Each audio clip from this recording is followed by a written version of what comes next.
ठीक हो गया।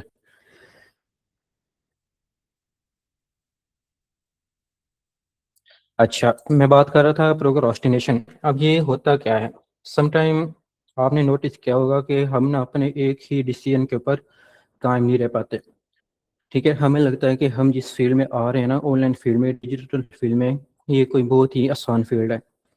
और अगर हमने डिसाइड किया है कि हमने ग्राफिक डिज़ाइनर बनना है, तो उसके लिए हम पूरा एक प्रॉपर रोड मैप बना लेते हैं। हम डिसाइड करते हैं कि भाई फर्स्ट वीक हम ये करेंगे, सेकंड वीक ये करेंगे, या नेक्स्ट मंथ ये करेंगे।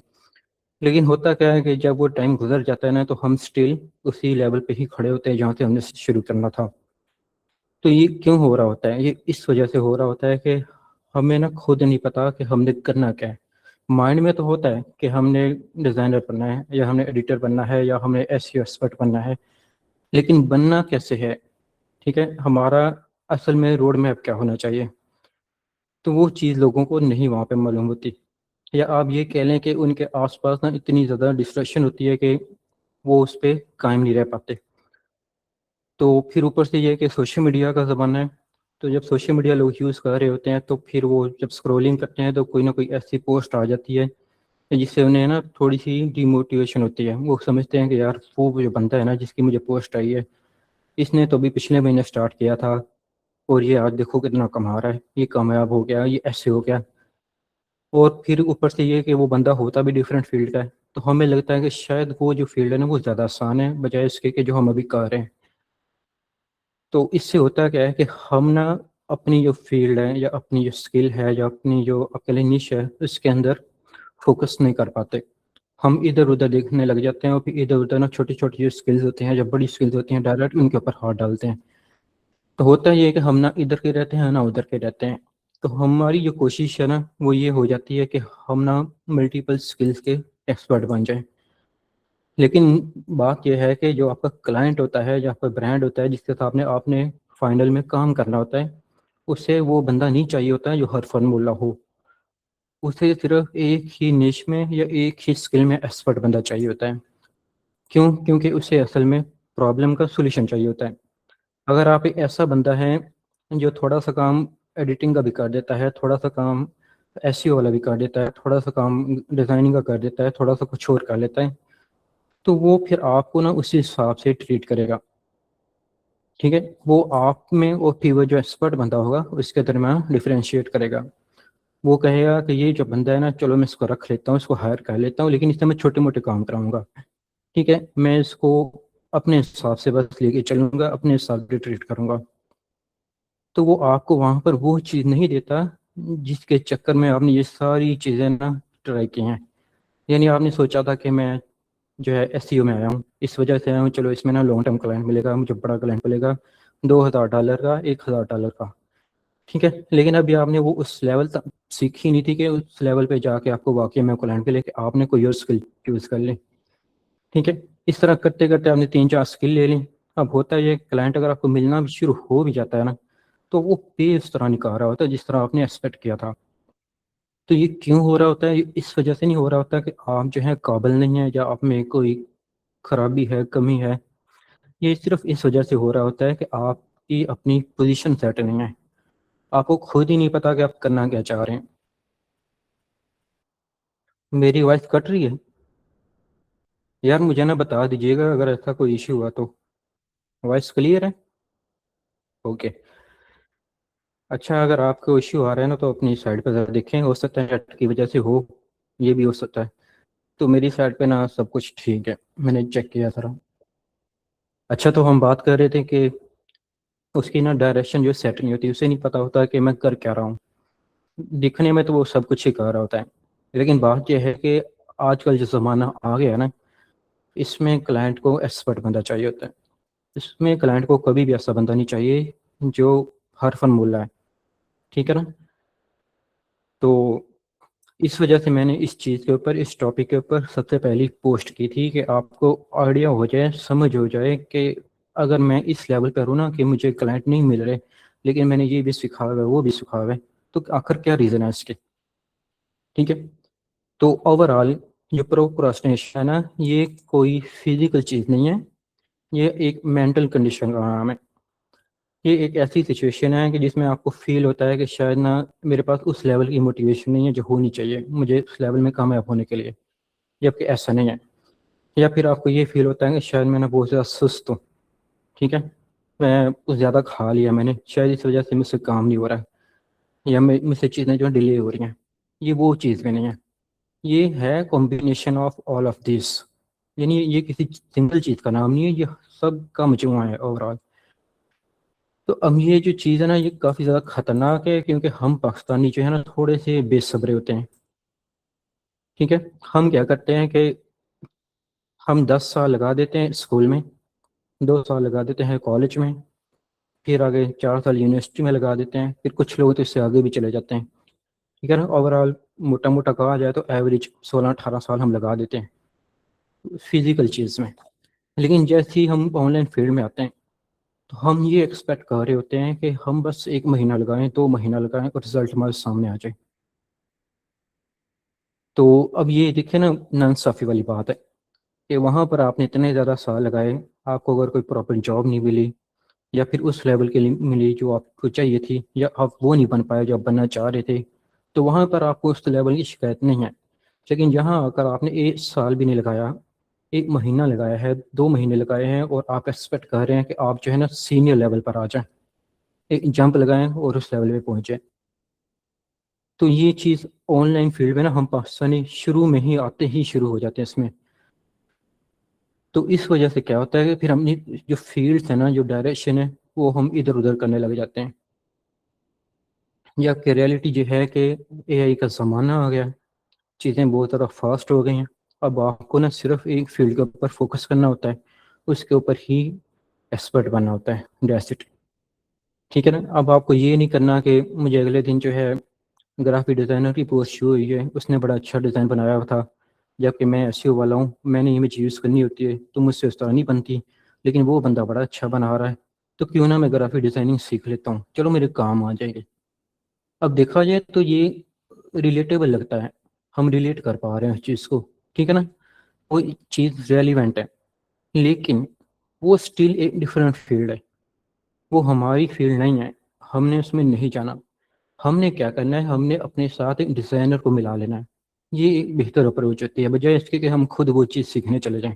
इससे होगा ये कि हमारा अपना जो फोकस है ना वो डाइवर्ट हो जाएगा, फिर हम उसी स्टेज पर आ जाएंगे कि हम कभी इधर जा रहे हैं तो कभी उधर जा रहे हैं, ठीक है ना। समटाइम ऐसे होता है कि फिर हम अपनी जो मेन स्किल है या मेन जो निश है उसके ऊपर हमारा इतना फोकस नहीं रहता, और जब हम दूसरी चीज़ पे जा रहे होते हैं या सेकेंडरी चीज़ पे जा रहे होते हैं, तो फिर ये होता है कि बीच में ना गैप्स आने लगते हैं। 1 हफ्ते का गैप आ गया, हमने अपनी मेन स्किल को देखा ही नहीं, ठीक है ना। ये जो चीज़ है ना, आप इसको ऐसे समझें कि ये हमें भूल जाती है, और अक्सर होता भी ऐसे ही है। मैं आपको मिसाल दे देता हूँ इसकी। मैंने जो ना सबसे पहले अपनी मिसाल लेता हूँ, तकरीबन 2017 की बात है ये।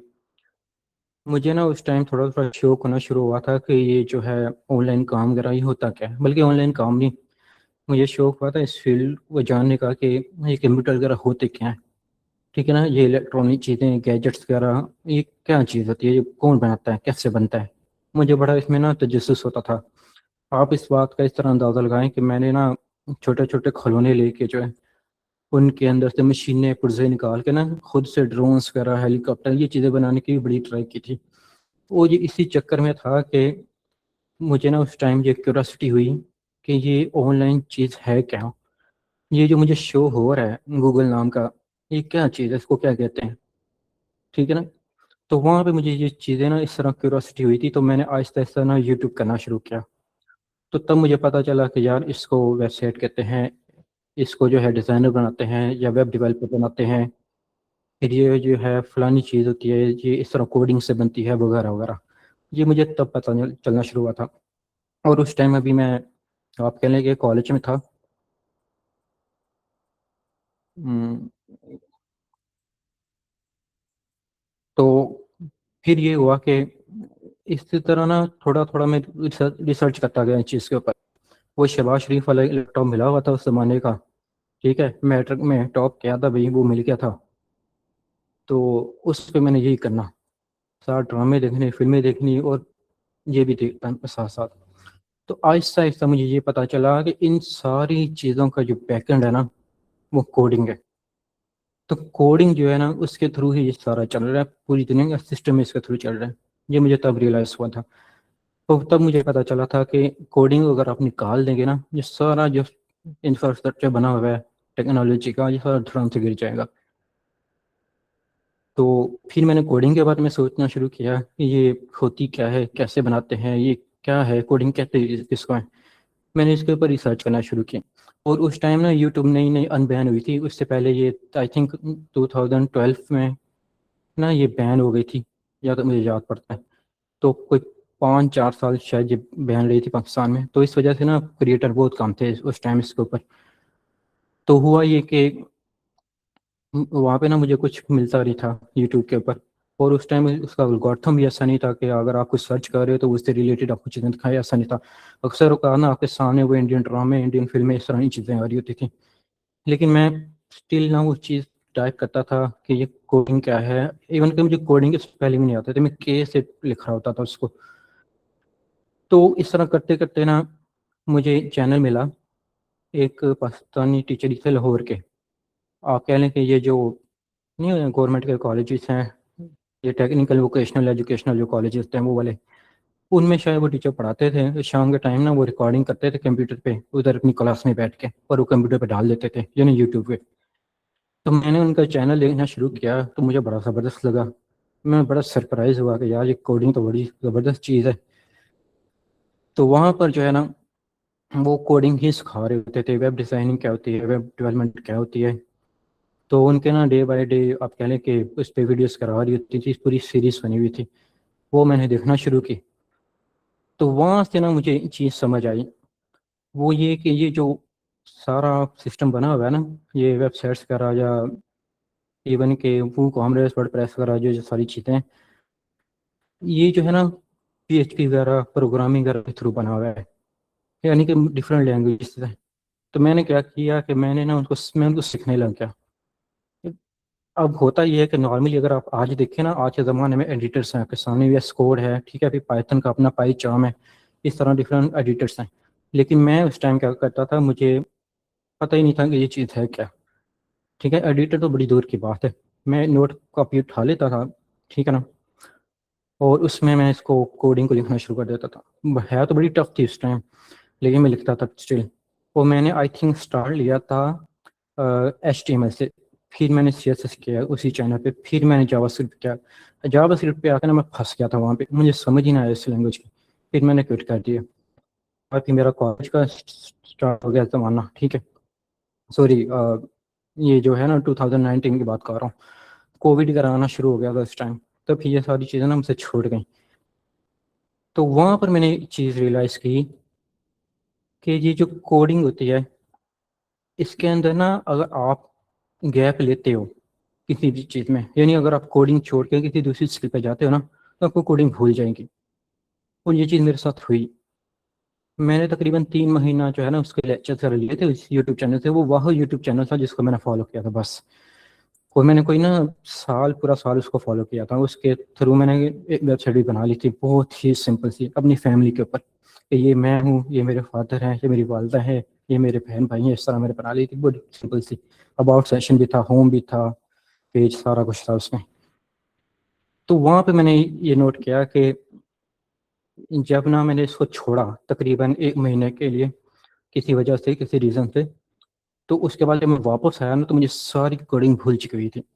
हालांकि उससे पहले मैंने कोई इसको साल 1.5 साल ना फॉलो किया, तो डेली में करता था। इसकी प्रैक्टिस इतनी अच्छी हो गई थी ना कि मुझे आपके लिए वो नूरानी कायदे की तरह ना याद हो गई थी। लेकिन जब मैं वापस आया सिर्फ 1 महीने के गैप से, वो सारा भूल गया हुआ था। मुझे समझ ही ना आया कि मैं करूँ तो क्या करूँ। मैं इतना मतलब वहाँ पे पैनिक कर गया। तो उस टाइम मुझे लगा कि ये तो बड़ी मतलब डिफ़िकल्ट चीज़ है, मैं कर ही नहीं सकता।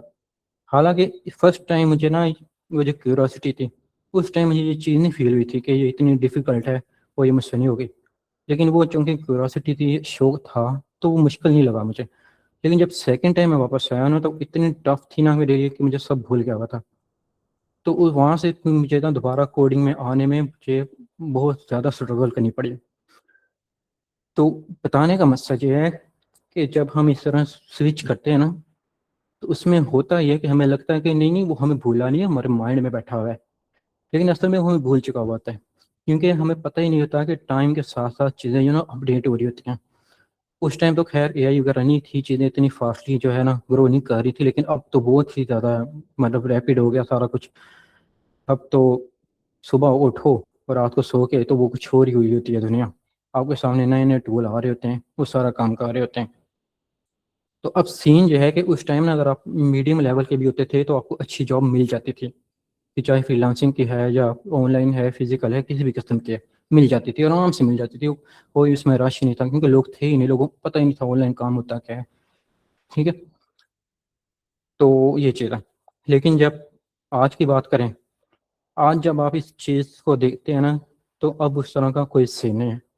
अब ये तो रश बहुत ज़्यादा हो गया, बहुत सारे लोग आ गए, ठीक है, ऑनलाइन फील्ड में, और आते जा रहे हैं, नंबर बढ़ता जा रहा है। और ऊपर से ये है कि फिर स्किल जो है नई नई डेवलप हो रही हैं, और इस सूरत में अपनी मेन स्किल के ऊपर रहना और उसको लेके सरवाइव करना, ये चैलेंज बन गया।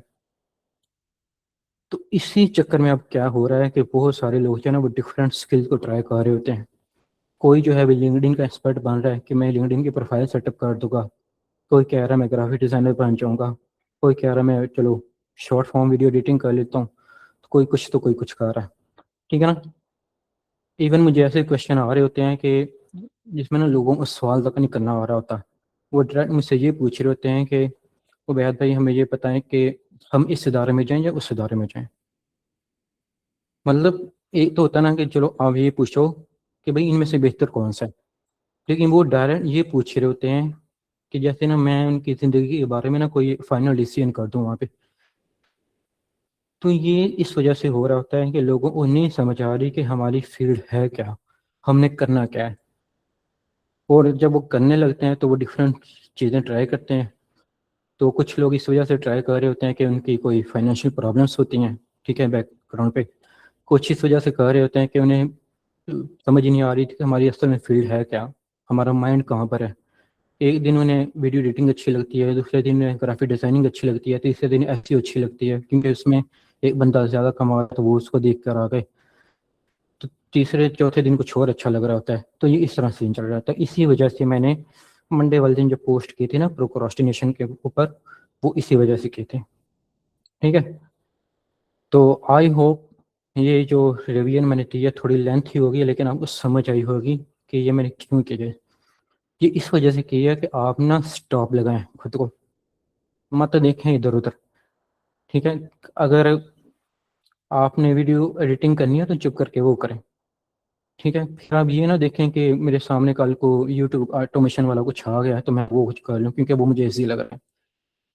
नहीं, आपने ऐसे नहीं करना। इसी तरह अगर आप लोकल एसईओ में आ गए हैं और सिर्फ इस वजह से आए हैं कि मैंने भाई किसी को देखा है, तो फिर आप गलत आए हैं। पहले तो आप खुद से पूछें कि मैंने करना क्या है, मैं इस फील्ड में क्यों आ रहा हूँ, कोई सेंस बनती है मेरे इस फील्ड में आने की।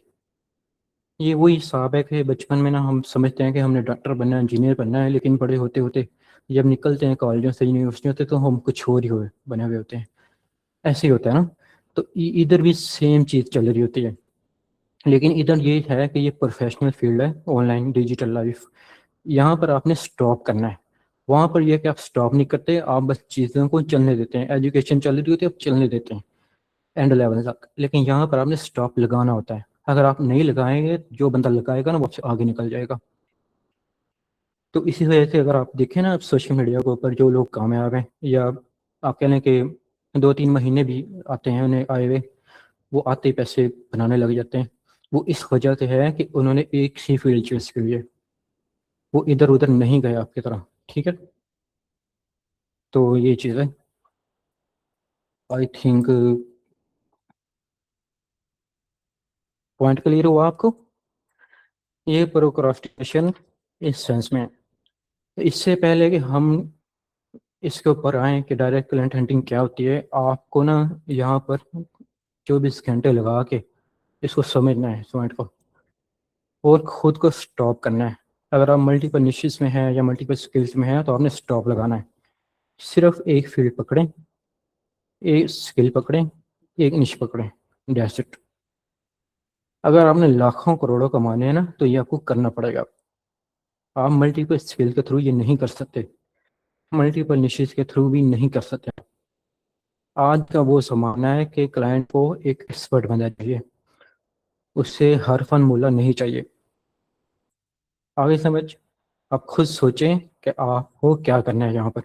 आपको लोकल एसईओ करनी है, वीडियो एडिटिंग करनी है, ग्राफिक डिजाइनिंग करनी है, क्या करना है आपको, एडवर्टाइजिंग करनी है, जो भी करनी है सोचें। फिर ये सोचें कि किस फील्ड में करनी है मुझे। यानी कि मैं बात क्या कर रहा हूँ, मैं बात कर रहा हूँ स्किल्स की वर्सेस निश की, ठीक है ना। अब इस पॉइंट को ना हम थोड़ा सा डिटेल में समझ लेते हैं कि ये हमने करना कैसे है। देखें, मेरे पास ना जब कोई भी क्वेश्चन आता है कि उबैद भाई मैं ना किस फील्ड में जाऊँ, किस निश में जाऊँ, या मैं कौन सी स्किल चूज़ करूँ, तो मैं पता क्या करता हूँ, अपने एक्सपीरियंस के बेस पे मैं एक छोटा सा फार्मूला बताता हूँ उस बंदे को। वो फार्मूला ये है कि आप ना अपने आप को एक महीना दें। उस एक महीने में आपने क्या करना है, 4 हफ्ते होते हैं ना, उसको 4 पार्ट्स में डिवाइड कर लें। 1 मंथ, 4 वीक्स, ठीक है। आपने करना क्या है, ये सबसे पहले पहला जो हफ्ता है ना, इस दौरान आपने कोई एक जो स्किल है वो चूज़ करनी है। कोई भी स्किल, फिर चाहे ये आपके पैशन वाली है या कोई ऐसी स्किल है जिसमें आपका कोई रिलेटिव काम कर रहा है और वो अच्छा पैसा बना रहा है और आपको वो चीज़ अट्रैक्ट कर रही है, वो स्किल हो सकती है। या फिर एक ऐसी स्किल है कि जो आपने कहीं पे देखी है, ठीक है, वो ट्रेंडिंग में है, वो हो सकती है। या फिर कोई एक ऐसी स्किल है जो लॉन्ग लास्टिंग है, जिसके अंदर ना एआई वगैरह का कोई इम्पैक्ट नहीं है दूर दूर तक। या कोई भी स्किल हो सकती है। आपने क्या करना है, आपने जो 4 स्किल्स है ना वो चूज कर लेनी है। कोई भी जो आपको ना ज़्यादा से ज़्यादा अच्छी लगती हैं, आपको लगता है मुझे ये करनी चाहिए, वो करनी चाहिए, वो करनी चाहिए, 4 स्किल्स चूज करें। उन 4 स्किल्स के ऊपर आपने पूरा एक महीना लगाना है। कैसे लगाना है, आपने ना पहला हफ्ता जो है उसमें आपने फर्स्ट जो स्किल्स है ना स्किल, उसके बारे में पूरी रिसर्च करनी है, ठीक है। डीप रिसर्च करनी है आपने उसके बारे में। अब आप चाहें तो एआई से करवाएं, ठीक है, यूट्यूब वीडियोस देखें, कुछ भी करें, ब्लॉग्स पढ़ें, जो मस्ती करें, या दोस्तों से पूछें, बाहर कम्युनिटी से पूछें। बस आपने रिसर्च करनी है। रिसर्च क्या करनी है, रिसर्च आपने ये करनी है कि ये स्किल है क्या, इसका कितना स्कोप है, इसमें मैं जब काम करूंगा एक्चुअल क्लाइंट के साथ तो मुझे कितनी मेहनत करनी पड़ेगी, ठीक है। एक स्किल मतलब ऐसी होती है ना कि जिसमें आपको बहुत ज़्यादा एफर्ट करनी पड़ती है। मिसाल के तौर पर 3D मोशन करना, या अगर आप खासी ना मेहनत करनी पड़ती है, आपको बहुत ज़्यादा क्रिएटिव होना पड़ता है। तो इस तरह आपने सोचना है। फिर आपने ये देखना है कि इस स्किल की ना डिमांड कितनी है। अगर मैं आज इसको लेता हूँ तो क्या कल जो है, ये एक महीने बाद, हफ्ते बाद, साल बाद ये कहीं रिप्लेस तो नहीं हो जाएगी, ख़त्म तो नहीं हो जाएगी। इस चीज़ को आपने यहाँ पे ना रिसर्च करना है। इस एक हफ्ते में, यानी पहले हफ्ते में आपने जो बाकी की 3 स्किल्स है ना उनके बारे में सोचना भी नहीं है। सिर्फ ये पहली जो स्किल है ना इसके ऊपर आपने काम करना है, हर तरह का, कि चाहे आप वीडियोस देखें, लॉन्ग देखें, शॉर्ट देखें, और उसके ऊपर प्रैक्टिस भी करनी है आपने। इसी तरह जब एक हफ्ता हो जाएगा ना, उसके बाद आपने क्या करना है, आपने दूसरी जो स्किल है उसके ऊपर भी काम करना है दूसरे हफ्ते में। अब आपने पहली जो स्किल है ना उसको छोड़ देना है, और लास्ट के ये 2 हैं उसको भी छोड़ देना है। अब आपने जो सेकंड है ना स्किल, उसके ऊपर काम करना है, पूरी रिसर्च करना है। इसी तरह आपने तीसरे हफ्ते तीसरी पे करना है, चौथी पे, चौथे हफ्ते आपने काम करना है। जब एक महीना हो जाएगा ना, उसके बाद आप देखिएगा, आपको खुद ही पता चल जाएगा कि इन चारों में काम कौन सी स्किल जो है ना मेरे दिल को लगी है। फिर वो जो भी स्किल है ना, आप समझ लें कि वो ही आपका फ्यूचर है। आपने चुप करके उस स्किल को पकड़ना है और अब आगे आपने उसको लेके चलना है। फिर आपका चाहे नेक्स्ट मंथ, एक हफ्ते बाद माइंड चेंज भी हो रहा हो ना, कि नहीं मैं पहली वाली में चला जाता हूँ, नहीं मैं तीसरी वाली में चला जाता हूँ, तो आपने नहीं जाना है वहाँ पे। क्योंकि हमारा जो दिमाग है ना, चाहे हमारा जो कंफर्ट जोन है, वो यही करता है। जब हम डिसीजन ले लेते हैं ना तो वो उस पर एग्री नहीं करता, वो कहता है इसकी जरूरत कैसे हुई है ये करने की, हमें तो आदत ही नहीं है। यानी कि वो दिमाग कहता है मुझे आदत नहीं है कि मैं एक ही फील्ड में काम करूँ, तो ये मुझे क्यों एक फील्ड में रख रहा है। मैं तो बोर हो जाऊंगा। लेकिन आपने करना है। तो जब 2-3 महीने हो जाएंगे ना, फिर देखिएगा, फिर आपके सामने जितनी मर्जी सक्सेस स्टोरी दूसरी स्किल्स के आ जाएं, आप कभी भी इसकी तरफ नहीं जाएंगे, आपका दिल ही नहीं करेगा। तो ये होता है वो छोटा सा फार्मूला या क्राइटेरिया जो मैं हर न्यू बंदे को, हर बिगिनर को बताता हूँ कि भाई आप ये करें। अब वो करता है नहीं करता मुझे नहीं पता, लेकिन मैं ये बता देता हूँ। क्योंकि मैं असल में ना वो ये पूछ रहे होते हैं कि भाई आप बताएं कि हम क्या करें। तो मैं उन्हें ये कहता हूँ यार मैं नहीं बता सकता, और ना ही मेरा, आप कह रहे हैं कि मेरे ऊपर फर्ज है या मेरा कोई हक है कि मैं आपकी जो लाइफ है उसके बारे में कोई डिसीजन लूँ, या मैं आपको ये बोलूँ कि चुप करके उधर चले जाऊँ। अब मैं कह भी दूंगा वो बंदा चला भी जाएगा, लेकिन हफ्ते बाद 2 हफ्ते बाद उसका जो है, आप कह लें कि माइंडसेट चेंज हो जाए या उसकी मोटिवेशन डाउन हो जाए, फिर क्या होगा? ये तो वो टाइम वेस्ट हो गया ना सारा, फिर कल का वो बंदा किसी और फील्ड में घुसा हुआ होगा। मैंने लिटरली ऐसे लोग देखे हैं जो 1-2 महीने ना अमेजोन पे काम कर रहे थे, फिर वो उसको छोड़ के ना अगले 2-3 महीने में, यानी तीसरे चौथे महीने में व्हाइट बोर्ड एनिमेशन कर रहे थे। आपने सुना कभी व्हाइट बोर्ड एनिमेशन का? मैंने देखा है ऐसे लोग कर रहे काम। तो ये चीज़ होती है। तो आपने क्या करना है, आपने पहले एक स्किल जो है ना वो चूज करनी है अपनी, सिर्फ एक स्किल।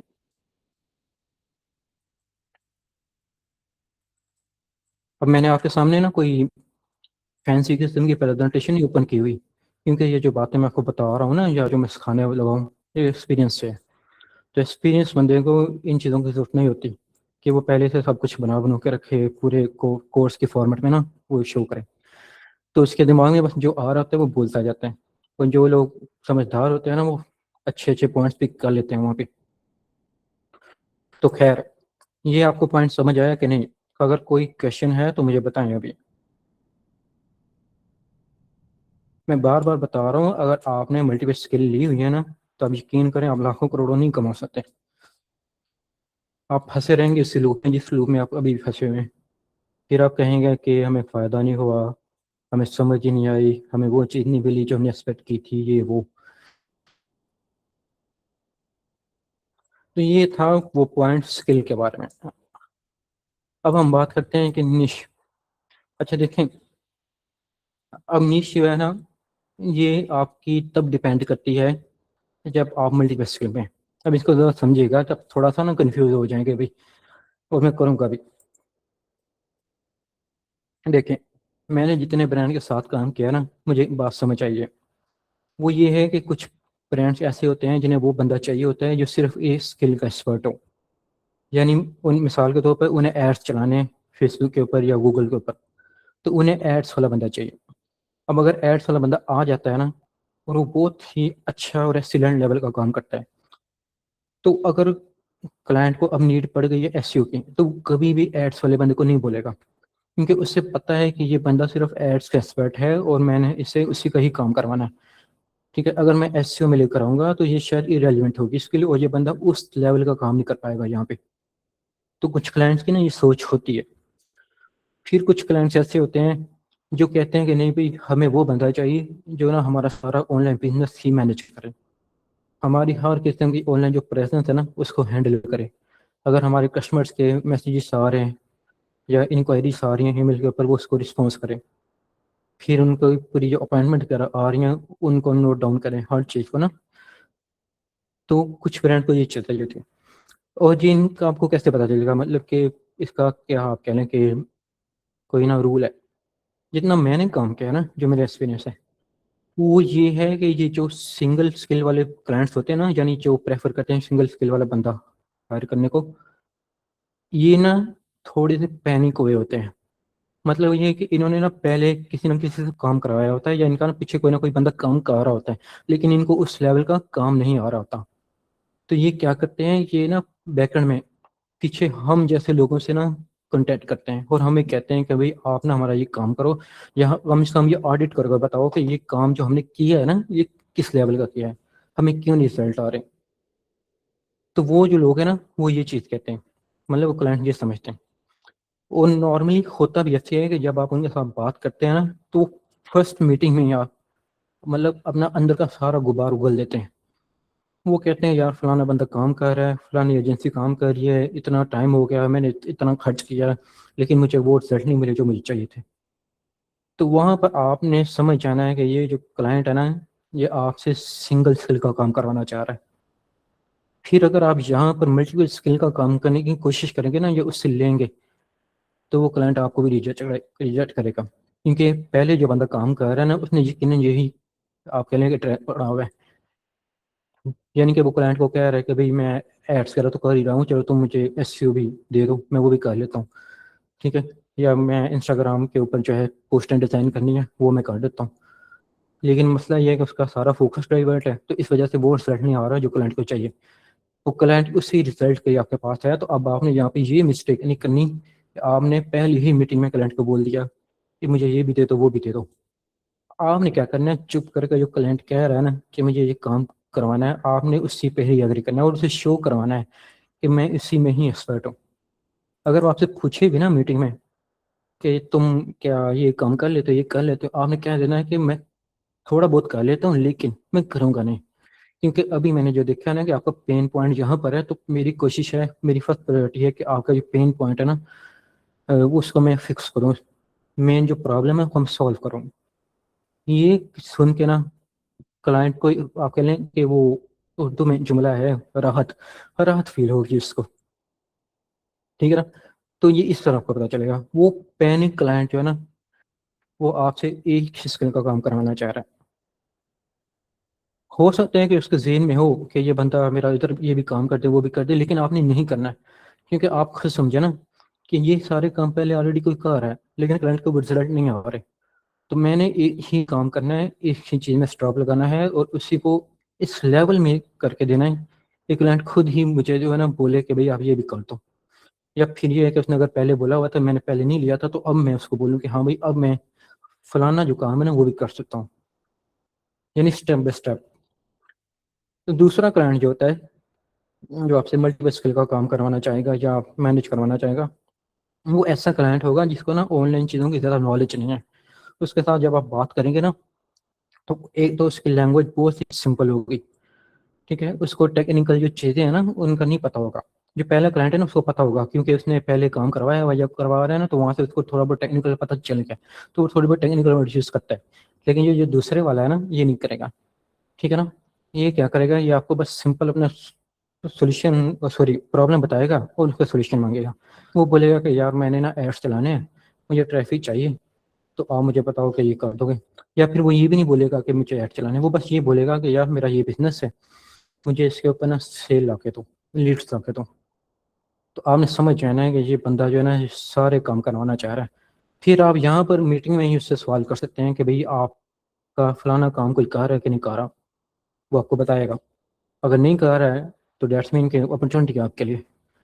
लेकिन कोशिश करें कि यहाँ पर भी ना आप खुद सारी स्किल का काम ना करें, बेहतर है किसी को साथ मिला लें, पार्टनरशिप करा पे 50% पे 40% पे।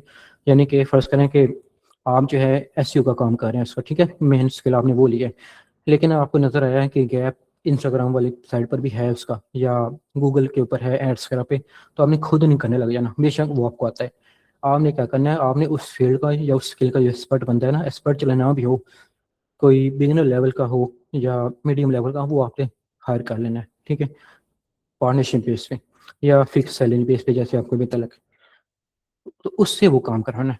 अब अगर बिगिनर हायर किया हुआ है तो उसको आपने थोड़ा बहुत ना बताते जाना है, लेकिन काम वो करेगा, आपने बस गाइड करना है। तो इससे ये होगा कि कल को अगर उसका वहाँ पे कोई इशू आ गया ना, तो वो जो है डायरेक्ट ब्लेम ब्लेम जो है ना आपके ऊपर नहीं आएगा। तो वो जो बंदा है ना जिसकी वजह से इशू आया या जिसको आपने रखा हुआ है, वो जिम्मेदार होगा उस चीज़ को फिक्स करने का, वो करेगा भी, ठीक है ना, क्योंकि उसको भी कमाना है, तो उसको अपॉर्चुनिटी मिली हुई है आपके साथ काम करने में। तो ये चीज़ है, तो वो कर रहा है आपके साथ। तो अब सीन ये है कि ये जो है ना मल्टीपल स्किल सिंगल स्किल जिसकी मैंने बात की, ये सारा जो सिनेरियो है ये आपके तब काम आता है जब आप सिंगल निश के ऊपर होते हैं। क्योंकि आप देखें जब आप सिंगल निश के ऊपर है ना, तो सिंगल निश में क्या होता है कि आप एड्स भी आराम से कर सकते हैं, आप जो है इंस्टाग्राम भी हैंडल कर सकते हैं, आप इसके ऐसे भी कर सकते हैं बहुत अच्छी थी, क्योंकि आपको पता चलेगा है कि इसके पेन पॉइंट्स क्या हैं, कौन से कीवर्ड्स मैंने यूज़ करने हैं रैंक करने के लिए, ठीक है, कौन सी लोकेशन में मैंने जो है कि कैसा कंटेंट लिखना है वगैरह वगैरह। तो किस तरह के पेजेस बनाने हैं हर चीज़ आपको मतलब पता चल जाती है, पूरी टेक्निक पूरी स्ट्रेटजी आपके हाथ आ जाती है। लेकिन अगर आप एक ऐसे बंदे हैं जो मल्टीपल निशेस पे काम कर रहे हैं, तो आप किसी भी निश में एक्सपर्ट नहीं बन पाएंगे। इससे होगा ये कि फिर कल को आपके पास स्पोर्ट वाला क्लाइंट आ जाता है, ठीक है, मतलब ई कॉमर्स वाला, तो अब वो पे तो अच्छा कर रहा है, ठीक है, ऑफर अच्छी करता है, और आपको फर्स्ट करने की ज़रूरत भी पड़ जाती है वहाँ पे, तो आपको लेना पड़ेगा काम। लेकिन आप उस लेवल का भी डिलीवर नहीं कर पाएंगे जिस लेवल का ना उस निश का एक्सपर्ट बंदा कर पाएगा वहाँ पे, ठीक है ना। तो नॉर्मली होता क्या है कि हम क्या करते हैं, हम एक ही स्किल और एक ही निश जो है ना वो सिलेक्ट करते हैं। ये होता है मीडियम सॉरी बिगिनर लेवल पे। बिगिनर से मीडियम लेवल पे आप समझ लें कि ये चीज़ होती है। ये तब होती है जब हमें ना अभी कोई भी एक्सपीरियंस है ही नहीं किसी भी क्लाइंट के साथ काम करने का, तब हम क्या करते हैं, खुद को ना नैरो डाउन करके रखते हैं। हम सिर्फ सिंगल स्किल पकड़ते हैं और सिंगल निश पे हिट जाते हैं, ठीक है ना। तो ये चीज़ है। लेकिन अगर आप एक ऐसा बंदा है जिसको साल 2 साल एक्सपीरियंस हो गया काम करते हुए इस निश के अंदर, और अगर आपको लगता है कि अब मुझे ना आहिस्ता आहिस्ता मल्टीपल स्किल की तरफ जाना चाहिए, तो तब आप जा सकते हैं वहाँ पे। फिर आपके पास जो मॉडल होगा ना वो होगा कि सिलेक्ट वन निश विद मल्टीपल स्किल्स। लेकिन इसमें भी वही वाली एहतियात जो मैंने बताई कि किसी को साथ मिला लें वो ज़्यादा बेहतर होता है, ठीक है। फिर एक और मॉडल आता है, वो ये होता है कि आपकी जो स्किल है ना वो एक ही है, लेकिन जो आपकी निश है ना वो डिफरेंट है, मतलब मल्टीपल निशेज है। अब ये कैसे है, देखें, ये जो मैंने आपको 3 मॉडल बताए ना, ये तब आपके काम आते हैं जब आप फ्रीलांसिंग प्लेटफॉर्म पे काम नहीं कर रहे, ठीक है ना, यानी कि फाइवर ऊपर के ऊपर काम नहीं कर रहे। लेकिन ये वाला आपके तब काम आता है जब आप फाइवर और ऑफर के ऊपर काम करें। क्यों? क्योंकि वो मार्केट प्लेस है जॉब्स वाली, वहाँ पर होता है कि आपको हर किस्म का हर निश वाला क्लाइंट मिल जाता है। फर्ज करें आज आपके पास एक क्लाइंट आया है लिमोसिन वाला, ठीक है, उसके आपने एसईओ किए। अब आपके पास कल को जो क्लाइंट आएगा ना वो लिमोजिन वाला नहीं होगा, वो कोई और होगा। फर्स्ट करें वो वेडिंग वाला है, ठीक है, मतलब उसका कोई मैरिज हॉल है उस वो चलाता है, वो हमने कुछ करना है उसका, एसईओ करनी है उसकी। अब यहाँ पर आपकी स्किल सेम ही होगी, एसईओ, क्योंकि वो बंदा एसईओ करवाने आया आपसे, उसे आपसे एड्स नहीं करवाने, उसे आपसे मार्केटिंग नहीं करवाने, ठीक है ना। तो यहाँ पर ये होता है कि सिंगल स्किल पे रहते हुए आप मल्टीपल निशेस पे काम कर रहे होते हो।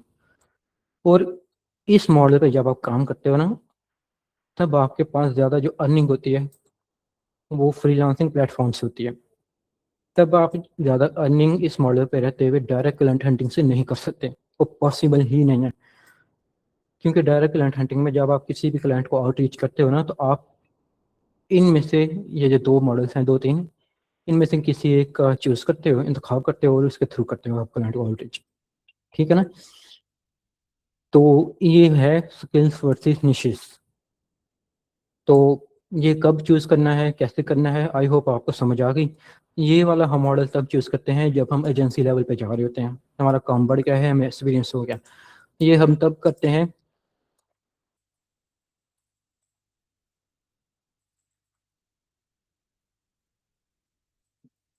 ये हम तब करते हैं जब हम अभी बिगिनर लेवल पर हैं, ठीक है ना।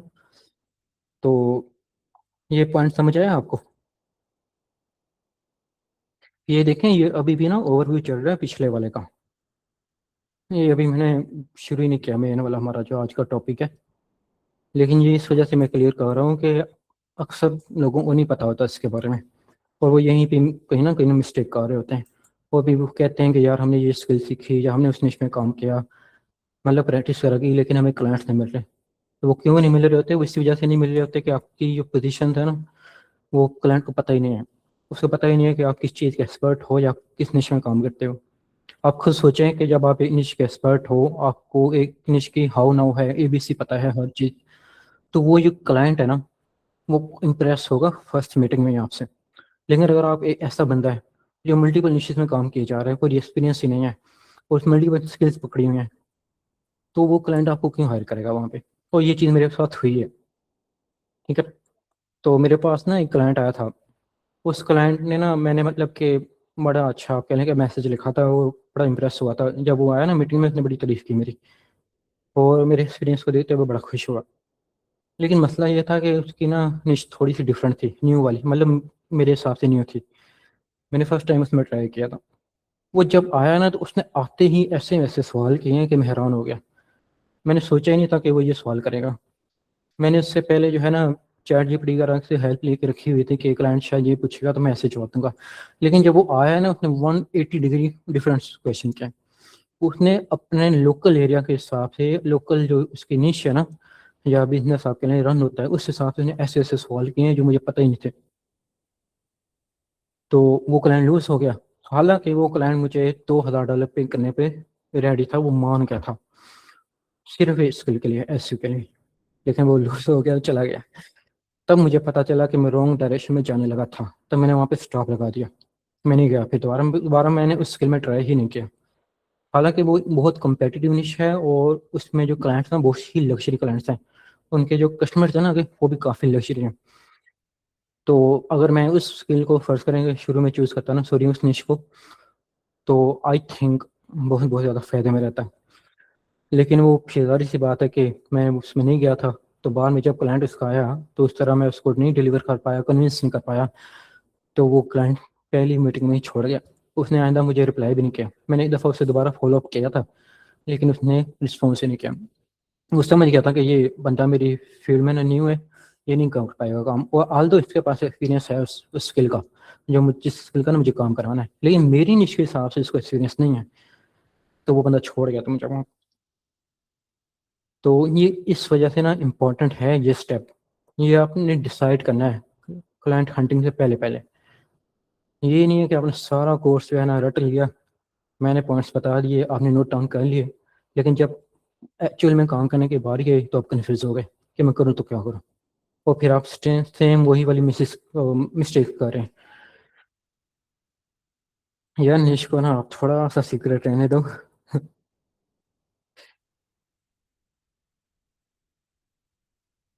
तो आई होप समझ आई इस पॉइंट की आपको। अगर कोई क्वेश्चन है तो मुझसे पूछ लें आप, फिर हम आगे जाते हैं।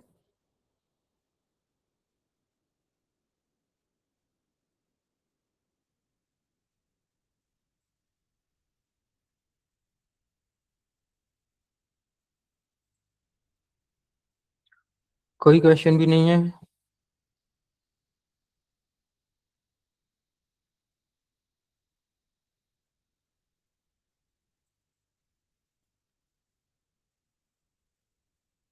यार कॉल पे ना आप अभी ना आए, आप चैट पे पूछ लें। कॉल पे ना हम इंशाल्लाह एंड पे करेंगे। हाँ रिकॉर्डिंग हो रही है, रिकॉर्डिंग की टेंशन ना लें, रिकॉर्डिंग हो रही है। लेकिन यार आप रिकॉर्डिंग पे ना ज़्यादा ध्यान ना दें, आप कोशिश करें कि जो मैं भी बता रहा हूँ ना उसको सीखें। और ये लाइव आपके क्वेश्चन आ रहे हैं ना माइंड में, वो पूछें आप, वो ज़्यादा बेहतर है।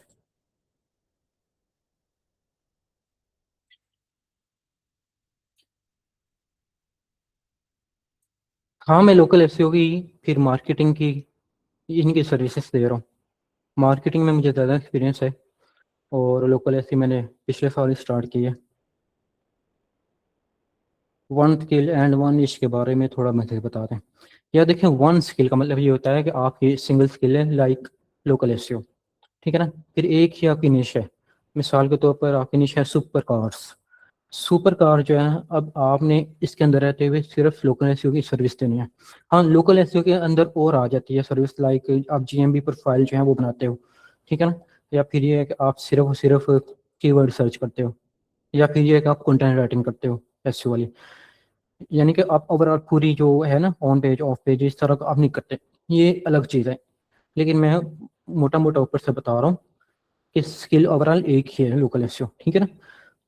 आपने क्या करना होता है, जब आप बिगिनर है ना, तो आप कोशिश करें हाईली रिकमेंडेड जो है ना मॉड्यूल, या आप कह लें कि जो आपके लिए पैकेज है, जो भी आप नाम दें इसको, वो यही है कि आप वन स्किल चूज करें और वन निश चूज करें, बस।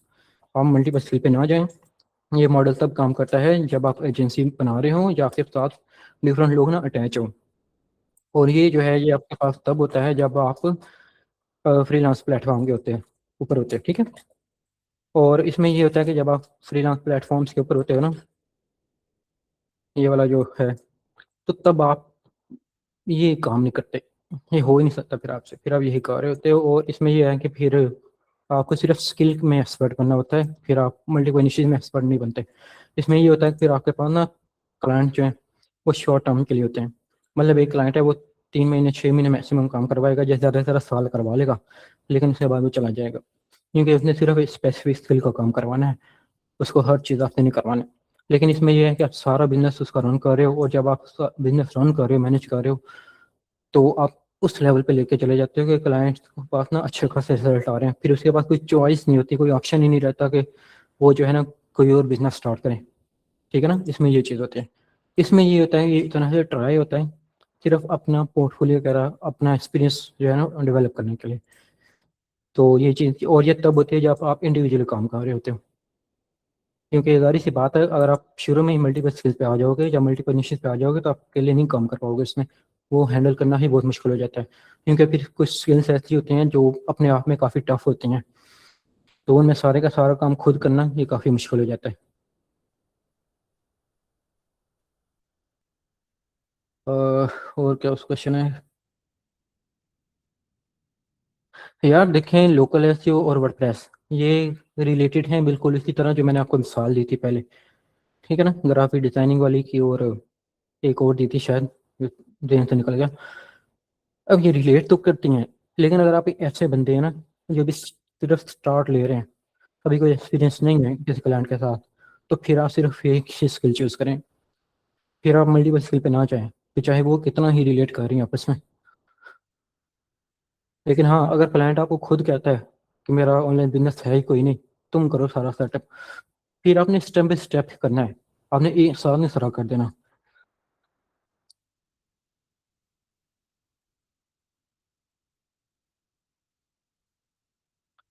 One skill plus multiple niches, ये होता है फ्रीलांसिंग प्लेटफॉर्म पे। यार 5 निशेस में काम किया हुआ है अल्लाह के बंदे, अब मैं क्या कहूँगा आपको। एक निश पकड़ो यार, एक निश, कंफ्यूज हो जाओगे आगे जाके, क्योंकि देखे ना आपने आहिस्ता आहिस्ता ना ग्रो करना होता है, आप सारी ज़िंदगी एक जगह पे नहीं बैठे रहते, ठीक है ना। इवन अगर मैं फ्रीलांसिंग की बात करूँ तो उसमें भी एक दफ़ा ना ऐसा टाइम आ जाता है कि आपको फ्रीलांसिंग छोड़नी ही होती है, सारी ज़िंदगी बंदा एक काम नहीं करता।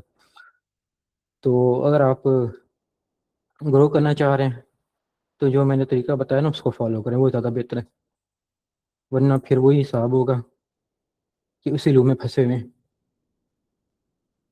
कितने टाइम बाद मल्टीपल निश और मल्टी निश पर आए, यार ये डिपेंड करता है कि आपको एक्सपीरियंस कितना हो गया, ठीक है ना। यार मल्टीपल निश में आपने जाना ही क्यों, आप खुद सोचे ना, मतलब कि ये ऑप्शन जो है ना, ये मैंने आपको नॉलेज के लिए बताया है, और ये अब तब काम करता है जब आप प्लेटफॉर्म पे काम कर रहे हो। लेकिन अगर आप फ्रीलांसिंग वगैरह के ऊपर है ही नहीं, यानी फाइवर पे भी नहीं हो, आप अपवर के ऊपर भी नहीं हो, तो फाइवर अपवर के ऊपर नहीं हो, तो फिर ये मॉडल आपके लिए है ही नहीं, इसको आप समझो खत्म है यहाँ से। लेकिन ये मैंने इसलिए लिखा हुआ है कि चलो नॉलेज के लिए, वरना आपके लिए ये दो हैं। अगर क्लाइंट अंग्रेज या अरबी बोलने वाला हो, यानी क्लाइंट की वो जबान हो जो हमें नहीं आती, तो इससे मीटिंग करते हैं। हाँ, ये एक अच्छा क्वेश्चन है। इसमें आपने क्या करना है, आपने ना ट्रांसलेटर यूज़ करना है, सिंपल। मैं भी ऐसे करता हूँ, मुझे एक क्लाइंट मिला हुआ है स्विट्जरलैंड का, और उसकी जो लैंग्वेज है ना वो जर्मन है, और क्लाइंट बात भी जर्मन में करता है। लेकिन मैं क्या करता हूँ, मैं उसकी जो जो वो बात कर रहा होता है ना, वो मैंने कैप्शन ऑन किया होता है नीचे मीटिंग में, तो कैप्शन मुझे बता रहा होता है, तो मैं साथ साथ ना वो टाइप करता जा रहा होता हूँ, वो क्लाइंट को पता होता है, इसको आवाज़ आ रही होती है टाइपिंग की, क्योंकि मैं शुरू में इसको बता देता हूँ कि मुझे ना जर्मन नहीं आती, लेकिन मैं टाइप करूँगा, तो इस वजह से थोड़ा सा शोर आएगा आपको, तो आप इसको ना बर्दाश्त कर लेना, तो क्लाइंट एग्री करता है। तो वो जब बात अपनी मुकम्मल कर लेता है ना, उसके बाद फिर मैं टाइप करता हूँ, फिर जो है वो मुझे ट्रांसलेट करके बताता है, तो मैं उस हिसाब से फिर अपनी जो है ना करता हूँ। अच्छा, मैं क्या करता हूँ, मैं ना नोट जो होता है ना चैट वाला ऑप्शन, जिस तरह आप चैट में कर रहे हैं, मैं यहीं पर उसको आंसर करता हूँ, मैं इसमें बोलता नहीं हूँ, क्योंकि मैं इंग्लिश बोलूँगा तो उसको समझ थोड़ी आनी है, लेकिन समटाइम क्लाइंट्स को आ जाती होती है समझ, बस ये है कि उनको इंग्लिश नहीं आती बोलने। एक निश को कितना टाइम देना होता है अगर क्लाइंट नहीं आ रहे? आपने एक निश में ही रहना है, बस आपने जाना ही नहीं दूसरी निश में। क्योंकि देखें ना, क्लाइंट को एक्सपर्ट बंदा चाहिए होता है। अगर आपके पास क्लाइंट नहीं आ रहे तो सिंपल सी बात है कि अभी आप उस निश के अंदर उस लेवल पे काम नहीं कर रहे, उस लेवल की आपकी एक्सपर्टीज नहीं है। तो क्लाइंट क्यों नहीं आएगा यार? आएगा। हज़ारों निश्चित हैं, आपको ये निश चूज़ करें, इसमें एक अच्छी तरह से रिसर्च करें प्रॉपर, क्लाइंट आएगा, क्यों नहीं आएगा?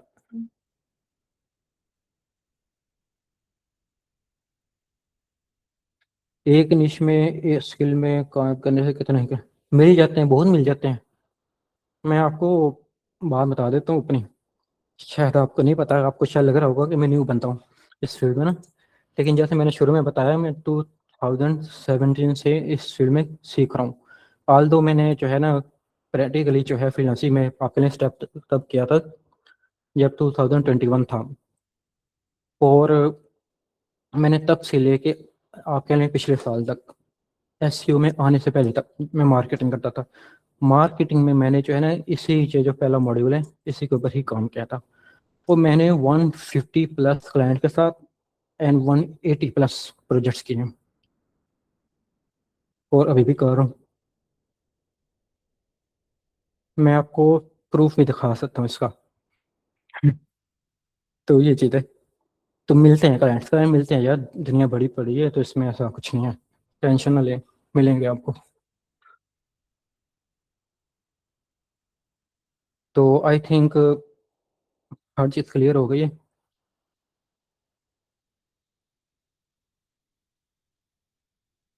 चलें, अब हम आते हैं अपने मेन टॉपिक के ऊपर। अब हमारा टॉपिक ये है कि हमने एक स्किल भी चूज़ कर ली, निश भी चूज़ कर ली, ठीक है। ये इन सारी चीज़ों के बाद अब हमने आगे क्या करना है? अब आगे हमने ये करना है कि हमने, ऑब्वियसली बात है कि उस स्किल को सीखना है, सीधी सी बात है। स्किल को सीखना है, प्रैक्टिस करना है, लेकिन अब वो चीज़ मैं यहाँ पे नहीं करने वाला, सारी सी बात है। वो एसईओ वगैरह जो आपकी जो भी स्किल है वो अपने खुद से ही सीखनी है। अब फर्स्ट करते हैं कि उसका एंड स्टेज आ गया, यानी आपने सारी एसईओ या सारी जो स्किल है ना वो सीख ली है। अब आपने क्या करना है? क्लाइंट कैसे लेने हैं, अब इस पे आते हैं। अब देखें, क्लाइंट लेने के ना डिफरेंट तरीके होते हैं। सबसे पहला और आसान तरीका वो ये है कि आप फ्रीलांसिंग करें, ठीक है। और ज़्यादातर लोग करते भी हैं। फ्रीलांसिंग में ये है कि आपके पास कुछ प्लेटफॉर्म्स होते हैं, लाइक फेमस जो है फाइवर है, फिर अपवर्क है, इसके अलावा और भी बेशुमार है, ठीक है। तो गुरु है, गुरु बहुत अच्छा प्लेटफॉर्म है, और इसके अलावा वो भी काफ़ी ज़्यादा है। तो हम क्या करते हैं, इनमें से ना किसी एक प्लेटफॉर्म को पकड़ते हैं, सिर्फ एक को, और इसके ऊपर ना फ्रीलांसिंग के आगाज़ करते हैं। हम क्या करते हैं कि हमारी जो भी स्किल है ना उसकी बेस पे इन प्लेटफॉर्म के ऊपर अपनी प्रोफाइल सेटअप करते हैं, ठीक है। प्रोफाइल सेटअप करते हैं, लाइक जैसे हम मैं बात करूँ एसईओ वाली हमने प्रोफाइल सेटअप करनी है, तो थोड़ी बहुत समझदारी से बात है, एसईओ वहाँ पे करेंगे प्रोफाइल की भी। लेकिन जो बंदा एसईओ वाला नहीं है, जिसकी स्किल ही कुछ और है, वो ज़ाहिर सी बात है एसईओ नहीं करेगा। लेकिन ये चीज़ ज़्यादा मैटर भी नहीं करती इसके ऊपर कि आप एसईओ करें, ठीक है। मैं बस ये बता रहा हूँ कि पहला जो स्टेप होता है ना अर्निंग का, वो ये होता है कि हम फ्रीलांसिंग प्लेटफॉर्म पे ट्राई करें। अब फ्रीलांसिंग प्लेटफॉर्म जो है ना ये हर किसी के लिए नहीं होते, इस बात को भी आप समझिएगा। समटाइम ये होता है कि हम ना इनके ऊपर बहुत ज़्यादा टाइम लगाते हैं, बहुत ज़्यादा एक्टिव रहते हैं, बहुत ज़्यादा प्रपोजल भेजते हैं, आप कह लेंगे ऑप्टिमाइज करते हैं, लेकिन स्टिल हमें वो रिस्पॉन्स नहीं आ रहा होता जो अक्सर औकात ना हमारे सामने एक ऐसे बंदे की प्रोफाइल पे नज़र आ जाता है जो भी न्यू आया था और उसको क्लाइंट मिलना शुरू हो गए। तो वो जो चीज़ है ना वो किस्मत पे होता है, और उसका कोई जुगाड़ है ही नहीं, to be honest. Freelancing platform जो है ना इसके ऊपर आप जो मर्जी कह लें, आपकी किस्मत ही चलती है। ये बात क्लियर हुई? इसमें आपके हाथ में ज़्यादा कुछ है नहीं, सवाल इसके कि आपने बस प्रोफाइल सेटअप करनी है, आपने ऑनलाइन रहना है, थोड़ी बहुत तो प्रोफाइल को ऑप्टिमाइज कर देना है, बस ये है। क्योंकि आपका काम ही इतना है एक्चुअल में, बाकी सारा काम इन प्लेटफॉर्म का होता है। इन्होंने ही आपकी प्रोफाइल को रैंक करना होता है, इन्होंने ही क्लाइंट्स को दिखाना होता है, क्योंकि क्लाइंट जो है ना सर्च कर रहे होते हैं, कीवर्ड्स वगैरह लिख रहे होते हैं कि मुझे एस एक्सपर्ट चाहिए या मुझे फलाना चाहिए। तो उसके कीवर्ड्स की बेस पे ना फिर वो जो एल्गोरिथम है प्लेटफॉर्म का, वो आपकी प्रोफाइल को पे दिखा रहा होता है, ठीक हो गया। तो इसमें ना आपके हाथ में ज़्यादा कुछ होता नहीं है। लेकिन हाँ, बहुत सारे लोग जो है ना वो जब फ्रीलांसिंग में आते हैं तो उनका काम चल जाता है, और आपने देखे भी होंगे अक्सर ऐसे। यार ये म्यूट करें अपने आप को। ठीक है। तो इसमें ये होता है कि काम चल जाता है। मेरे ख्याल में आप ना एक दफ़ा ट्राई लाउसिंग क्या करें। आल दो इन प्लेटफॉर्म के ऊपर ना अब बहुत ज़्यादा रश हो गया, और इनके ऊपर सिर्फ रश नहीं हुआ, इनके ऊपर क्लाइंट्स भी कम हो गए, खास तौर पर फाइवर के ऊपर। ये ना 2024 में एक रिपोर्ट आई थी, उसके मुताबिक फाइवर पे ना 2024 तक तकरीबन कोई आई थिंक 16 लाख या पता नहीं कितने क्लाइंट थे एक्टिव, मुझे याद नहीं है नंबर। आई थिंक ज़्यादा थे, शायद 24 लाख एक्टिव क्लाइंट्स। लेकिन जब एआई आया ना, एआई के आने के बाद 2024 में ही, यानी 2023 से लेकर 2024 में, एक साल के अंदर, उसमें जो क्लाइंट्स है ना, वो कोई 9 लाख क्लाइंट्स कम हो गए थे फाइवर के ऊपर। और इसका जो आप कह लें कि वो जो ग्राफ है ना, वो जो दिखा रहा होता है स्टॉक का, वो भी बहुत गिर गया था फाइबर का। लोग इसको छोड़ के जा रहे थे, क्यों? क्योंकि उस टाइम एआई आया हुआ था और एआई की हाइप बनी हुई थी, हर कोई एआई के बारे में बात कर रहा था, तो क्लाइंट भी बता रहे हैं, उन्हें पता होता है इन सारी चीज़ों का, तो वो भी अपने हिसाब से शुरू हो गए, तो उन्होंने हायर करना बंद कर दिया। लेकिन अब सीन ये है कि अब आहिस्ता आहिस्ता ना ये चीज़ रिवर्स होना शुरू हो गई है 2026 में आके, क्योंकि एआई की जो हाइप है ना वो थोड़ी कम होती जा रही है, उसमें जो लोगों ने उसका जो बबल बनाया हुआ था ना वो फट रहा है। अब ये है कि क्लाइंट को समझ आ रही है कि जो एआई वाला कंटेंट है ना वो ज़्यादा, सॉरी, इसको ना थोड़ा समझिएगा, ये जो मैं बात करने लगा हूँ, ये जो बात है ना ये एसईओ के ऊपर नहीं है, ये दूसरी स्किल्स के ऊपर है। एआई वाला जो कंटेंट है ना, ये जो कस्टमर्स होते हैं, यानी कि वो जो आपके क्लाइंट के बिजनेस के ऊपर आ रहे होते हैं, ब्रांड वगैरह के ऊपर, वो इसको इतना पसंद नहीं करते। ठीक है ना। मैं आपको इसकी मिसाल देता हूँ। मेरे पास ना एक क्लाइंट है, उस क्लाइंट का ना मैं, आप कह लें कि तकरीबन कोई 3 साल हो गए मैं इसको काम कर रहा हूँ। उस क्लाइंट की वेबसाइट पे ना हमें इमेजेस लगानी होती हैं। पहले हम क्या करते थे कि हम खुद ना इमेजेस डिज़ाइन करते थे, लेकिन जब ये चैट जीपीटी ने अपना लॉन्च किया ना जनरेट इमेज वाला ऑप्शन, हमने उसके थ्रू इमेजेस बनवाई और उसने अच्छी बना के दी, हमने वो लगा दी। लेकिन जैसे ही हमने वो लगाई है ना, उस क्लाइंट की जो वेबसाइट है, या आप कह लें कि उसका जो उसकी जो ग्रोथ है वो डाउन होने लग गई। हमें लगा कि शायद कीवर्ड्स वगैरह का इशू है, या फिर कोई ना कोई इशू हो गया, एड्स वगैरह नहीं शायद चल रहे, कुछ इस तरह। लेकिन हर चीज़ बिल्कुल ठीक थी। तो बाद में जाके पता चला है कि ये जो इमेजेस हमने जनरेट करवाई है ना एआई वाली, इनको जो उसके कस्टमर्स हैं पीछे वो पसंद नहीं कर रहे। तो फिर क्लाइंट ने क्या कहा, उसने कहा कि आप ना एक दफ़ा इसको चेंज करो, आप बैक लेकर जाओ, ओरिजिनल जो इमेजेस ना वो यूज़ कर लो। मैंने उससे बोला कि भाई आप ना खुद फोटोशूट कराओ और वो इमेजेस मुझे दो, क्योंकि पुराने वाली इतनी अच्छी नहीं है, अब वो हम यूज़ नहीं करेंगे। तो उसने एग्री किया, उसने फ़ोटोशूट करवा के मुझे दी। मैंने जैसे ही वो लगाई ना ओरिजिनल वाली, उसकी सेल जो है या ग्रोथ है वो एकदम ऊपर चली गई। तो इस तरह हुआ है। और फिर मैंने खुद नोट किया है कि ये जो फाइवर और ऑफर है ना, इसके ऊपर अब क्लाइंट आहिस्ता आहिस्ता वापस आ रहे हैं। क्यों? क्योंकि एआई वाला जो कंटेंट है ना वो उस तरह वर्क नहीं कर रहा। अब जो एसईओ के हवाले से मैं बात करूँ ना, एसईओ में ये चीज़ है कि हमने रिटर्न कंटेंट लिखना होता है। अब रिटर्न कंटेंट जो है ना, ये जब एआई नहीं आई थी उस टाइम जो लोग लिखते थे ना, बहुत अच्छा वेल कॉपीड, या आप कह लें प्रैंक करने वाला कंटेंट, वो लिखते थे कॉपी राइटर। आपने सुना होगा कॉपी राइटर के बारे में। इनकी ना इतनी ज़्यादा डिमांड होती थी कॉपी राइटर की कि आपकी सोच है। ये एक कॉपी राइटर बनने के लिए ना आपको ये पूरी कस्टमर की जो साइकोलॉजी है ना उसको समझना होता था। तो तब जाके क्लाइंट समझता था कि आप ना कॉपी राइटर तगड़े लेवल के हो। लेकिन बाद में जैसे ही एआई आया ना, कॉपी राइटिंग की जॉब्स तकरीबन ख़त्म हो गई। अब आपको शायद ही कहीं पे कोई नजर आए, क्योंकि अब एआई जो है ना वो असल में है क्या? अभी हमारे पास जो एआई है, हमारे सामने जो एआई है ना, ये असल में अभी चैट बॉट है। ठीक है ना। कुछ हैं जो थोड़ी बहुत वीडियोस वगैरह बना देते हैं, इमेजेस बना देते हैं, लेकिन ज़्यादातर जो एआई काम करता है ना, जो उसकी मेन आप कह लें कि जॉब है एआई की, वो रिटर्न कंटेंट है। इवन अगर आप ये कहें ना कि तुम इमेज बना के दो, वो जो इमेज बना के देगा ना, उसको जब आप डिकोड करेंगे, ठीक है ना, मतलब ये बात जो है ना कोड समझ आएगी जो मैं कहने लगा हूँ यहाँ पे। जब आप उसको डिकोड करेंगे ना तो पीछे वो उसने कोडिंग का ही यूज करके बनाई हुई थी इमेज, हमें फ्रंट में विजुअल नजर आ रहा होता है, लेकिन ये जो ना सारा कुछ कोडिंग पे ही कहा रहा होता है। तो ये चीज़ है। तो कॉपी राइटिंग की और जो कोडिंग है, ये वाली जो दो फील्ड्स है ना, ये बैडली इफेक्ट हुई हैं ए से। लेकिन जो बाकी फील्ड्स है ना, लाइक एसईओ हो गई, या आपके ग्राफिक्स हो गए, ठीक है, या आप कह लें कि वीडियोस हो गई, या एडिटिंग हो गई, कुछ भी हो गया, मार्केटिंग इवन, ये सारा जो है ना, ये अब क्लाइंट वापस आहिस्ता आहिस्ता ना ह्यूमन से करवा रहे हैं। दरमियान में चले गए थे बीच में उधर। तो मैंने नोट किया है कि अब इनके ऊपर ना आहिस्ता आहिस्ता क्लाइंट्स वापस आ रहे हैं, लेकिन स्टिल वो ग्राफ उस लेवल का नहीं जिस लेवल का पहले होता था। तो खैर इसमें स्टिल चल जाती है, काफ़ी ज़्यादा लोग हैं जो आपने देखा होगा। ये जो हमारा आई स्किल वाला इदारा है, इसमें हमारा कोर्स चल रहा होता है, बीच में जो लोग हैं वो अचानक जो है ना, अभी कोर्स ख़त्म नहीं हुआ होता, 2-3 महीने हुए होते हैं, वो अचानक जो है फाइवर पे रैंक करते हैं और अच्छा खासा बनाने लग जाते हैं। ये मेरे साथ भी हुआ है। मैंने जब फाइवर पे अकाउंट बनाया था ना, तो अकाउंट बनाने के तीसरे ही मंथ मुझे पहला क्लाइंट मिल गया था। फिर दूसरे मंथ मुझे दूसरा क्लाइंट मिल गया, फिर तीसरे मंथ, सॉरी मैं तीसरा मंथ जब कह रहा हूँ ना, उसके बाद जब दूसरा बोल रहा हूँ तो वो मेरा रहा था कि चौथा मंथ फाइवर का।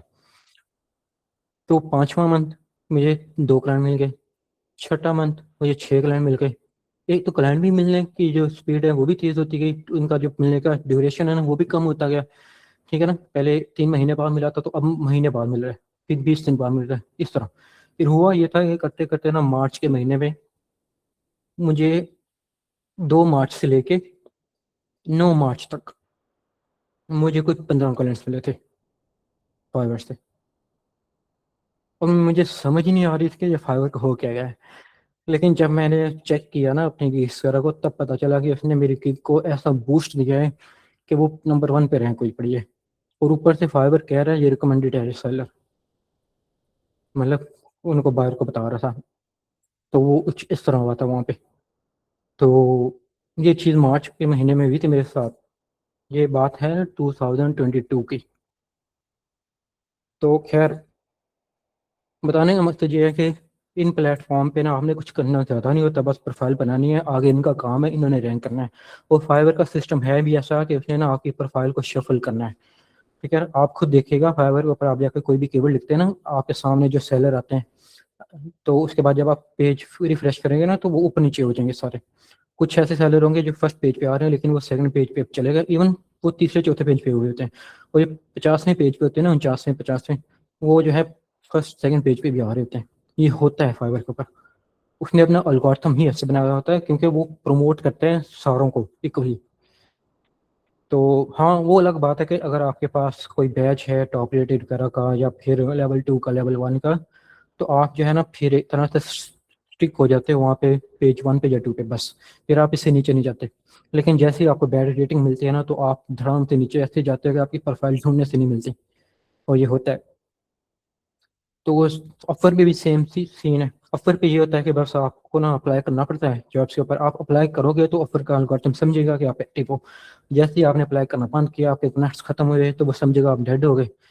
ठीक है, मतलब कहने का ये है कि आप गायब हो गए, तो वो जो है आपको प्रमोट करना बंद कर देगा। और बीच में ऑफर पता क्या करता है, शायद आपको नहीं पता, मैं बता देता हूँ। ऑफर जो है ना, हर साल छोटी छोटी ऐसी स्कीम्स निकालता है, लाइक स्पेशल फ्रीलांसर्स का ना कोई ग्रुप बना देता है।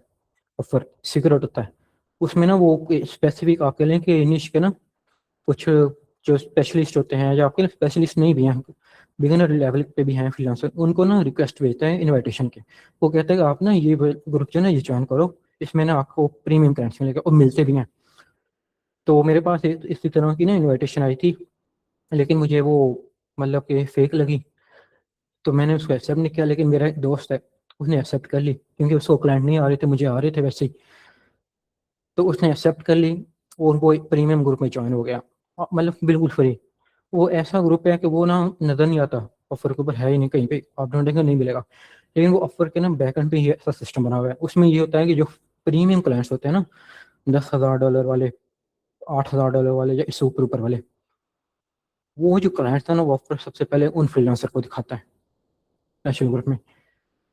ये लोग जो है ना, ये फ्री ऑफ कनेक्ट्स, अप्लाई करते हैं, इनका $1 $1 नहीं लगता वहाँ पे। ठीक है, अब अगर यहाँ से क्लाइंट किसी को हायर कर लेता है तो हायर कर लिया, अदरवाइज अगर क्लाइंट को यहाँ से कोई बंदा ना पसंद आया ना, फिर जो है ना अफर उसकी जो जॉब है, यानी कि जो उसने पोस्ट की हुई है उसको पब्लिक करता है। फिर वो जॉब हम जैसों को ना, नॉर्मल जो लोग हैं उनको शो होती है। फिर हम जैसे जो लोग हैं ना 20-50 वो जो वहाँ पे प्रपोजल फेंकते हैं, फिर क्लाइंट वहाँ से जो है ना सिलेक्ट करता है।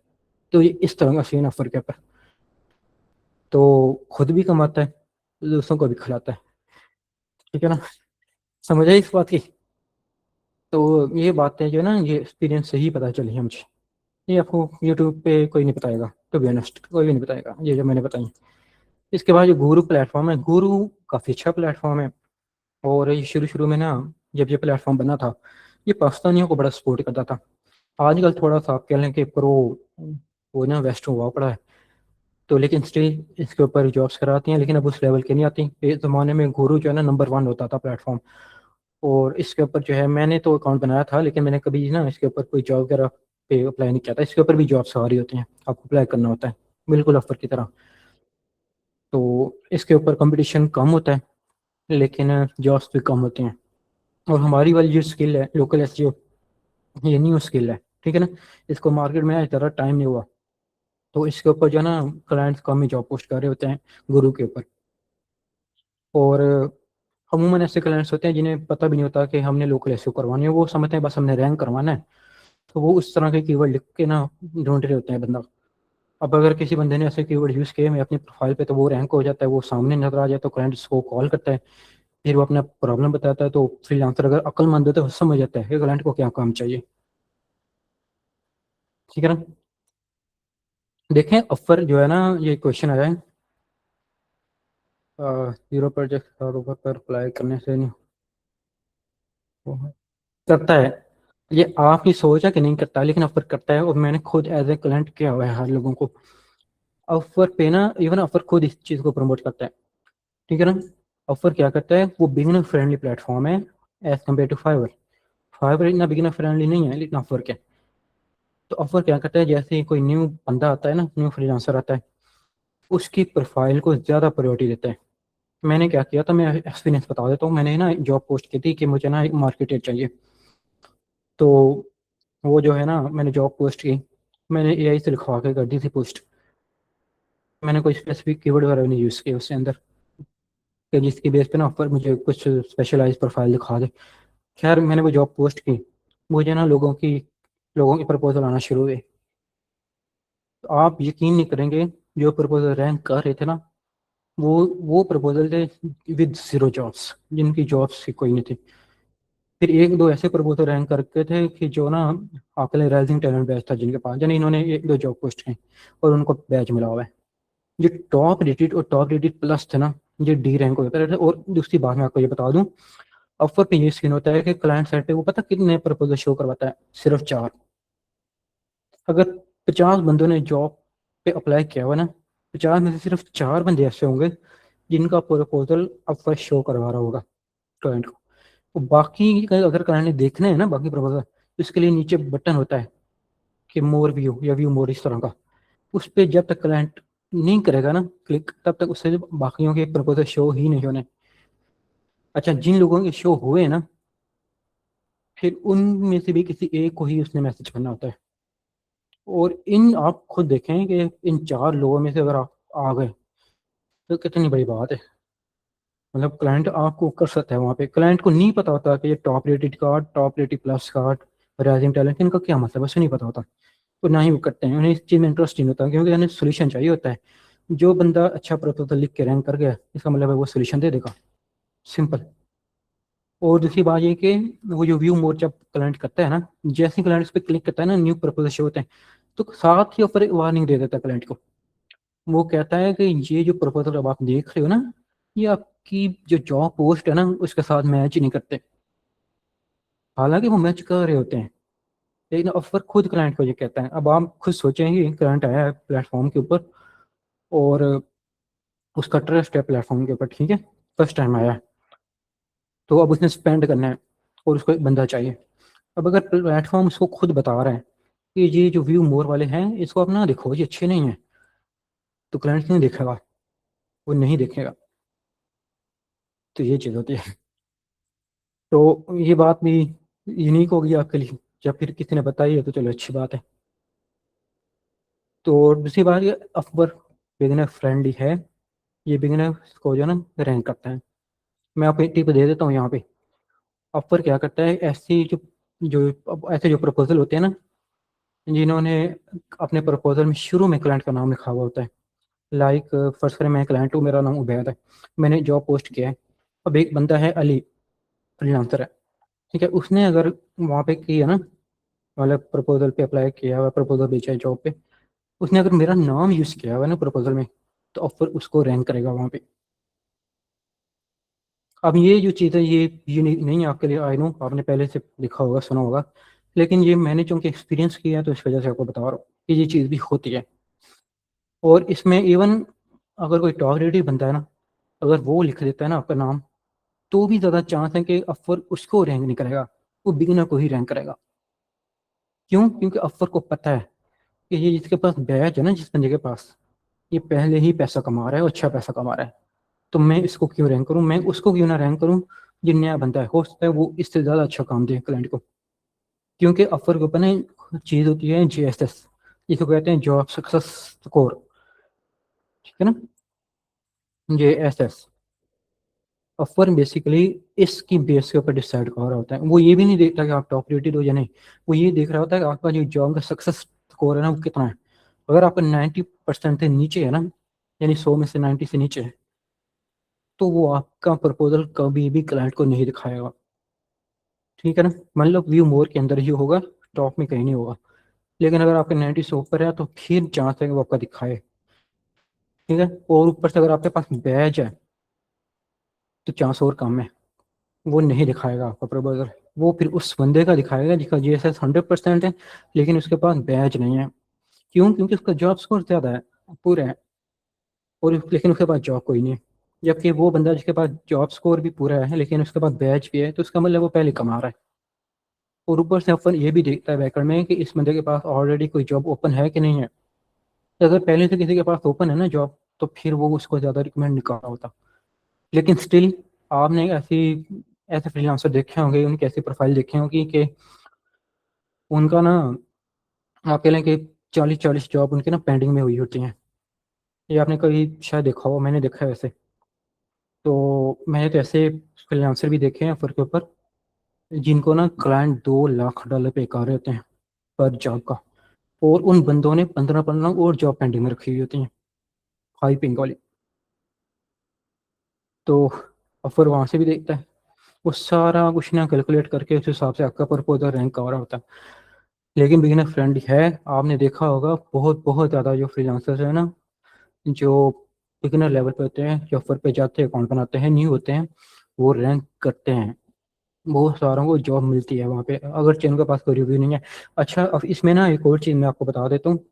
अब हम ऑफर के ऊपर चले गए तो थोड़ा लेंथ ही हो रहा है, लेकिन मैं पॉइंट आपको समझा देता हूँ क्योंकि आइंदा हमने ये कभी डिस्कस नहीं करना। ऑफर पे ये चीज़ भी होती है कि क्लाइंट जब आपकी प्रोफाइल देखना चाहता है ना, तो पर उसको सारी प्रोफाइल नहीं दिखाता आपकी, ठीक है ना। उसमें आपका ना जगह जगह व्यू मोर के या एरो के, मतलब क्लाइंट को वो दिखा रहा होता है कि एरो पे क्लिक करो, फॉरवर्ड के या बैकवर्ड क्लिक है। तो वो क्लाइंट जब क्लिक करेगा तो ही उसको आपका अगला कुछ शो होगा, प्रोजेक्ट वगैरह के स्टडी या जो भी आपने लगाया हुआ है। इवन रिव्यू तक वो ये दिखा रहा होता है। इसी वजह से आपने देखा होगा अक्सर जो फ्रीलांसर है ना, वो क्लाइंट का कोई जो रिव्यू है ना, उन्होंने अपनी डिस्क्रिप्शन में लिखा हुआ होता है। क्योंकि डिस्क्रिप्शन वो पहली चीज़ होती है जिसके ऊपर क्लाइंट जो है ना व्यू मोड पे क्लिक करता है ना, तो वो सारी ओपन होती है, वो फिर वहाँ पे ना वो फीडबैक पढ़ लेता है।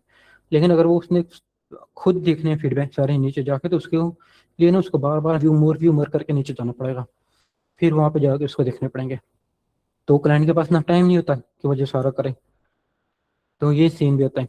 तो हम लोग ना लगे रहते हैं अपनी जॉब्स को फैंसी बनाने में, बड़ा तगड़ा बनाने में, पता नहीं क्या कौन कौन से कीवर्ड डाल रहे होते हैं, लेकिन ऑफर के ऊपर वो चीज़ें चलती ही नहीं है।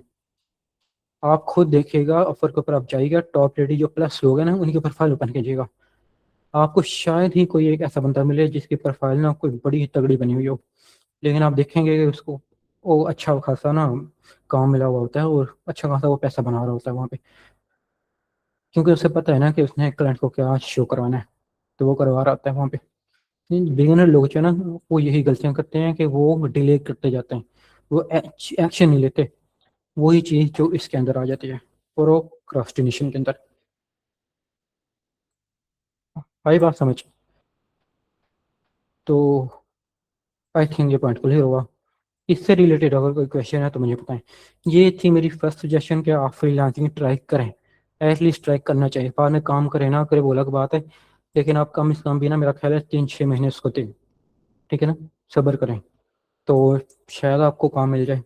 अगर ना भी मिला तो कोई मसला नहीं है, अपॉर्चुनिटीज और बहुत ज़्यादा है। हम्म इंडिविजुअल अपने क्लाइंट पिच करके काम करना बेहतर है या फिर प्लेटफॉर्म पर? हाईली रिकमेंड, मैंने भी बताया ना।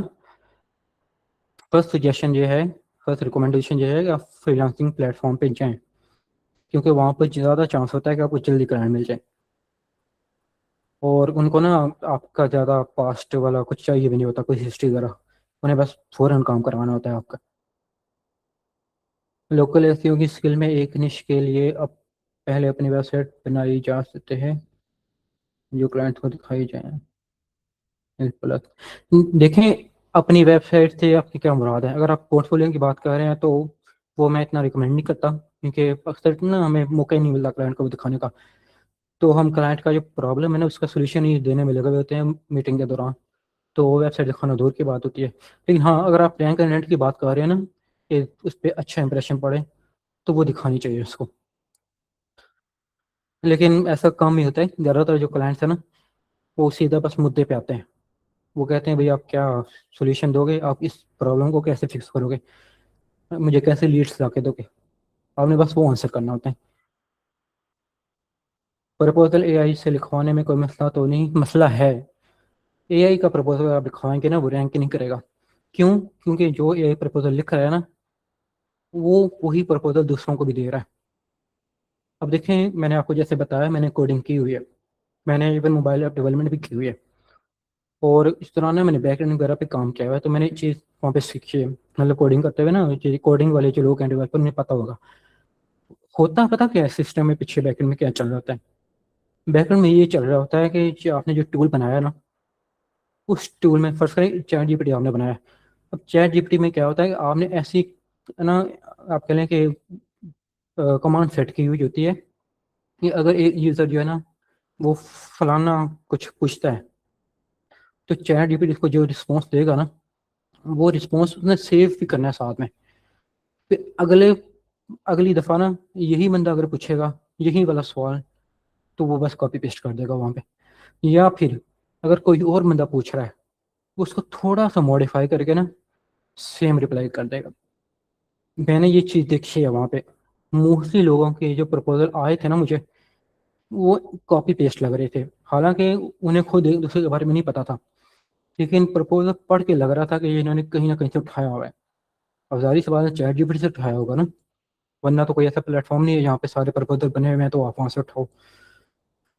और कुछ ऐसे थे कि जिन्होंने मॉडिफाई किया हुआ था, लेकिन स्टिल वो रैंक नहीं कर रहे थे।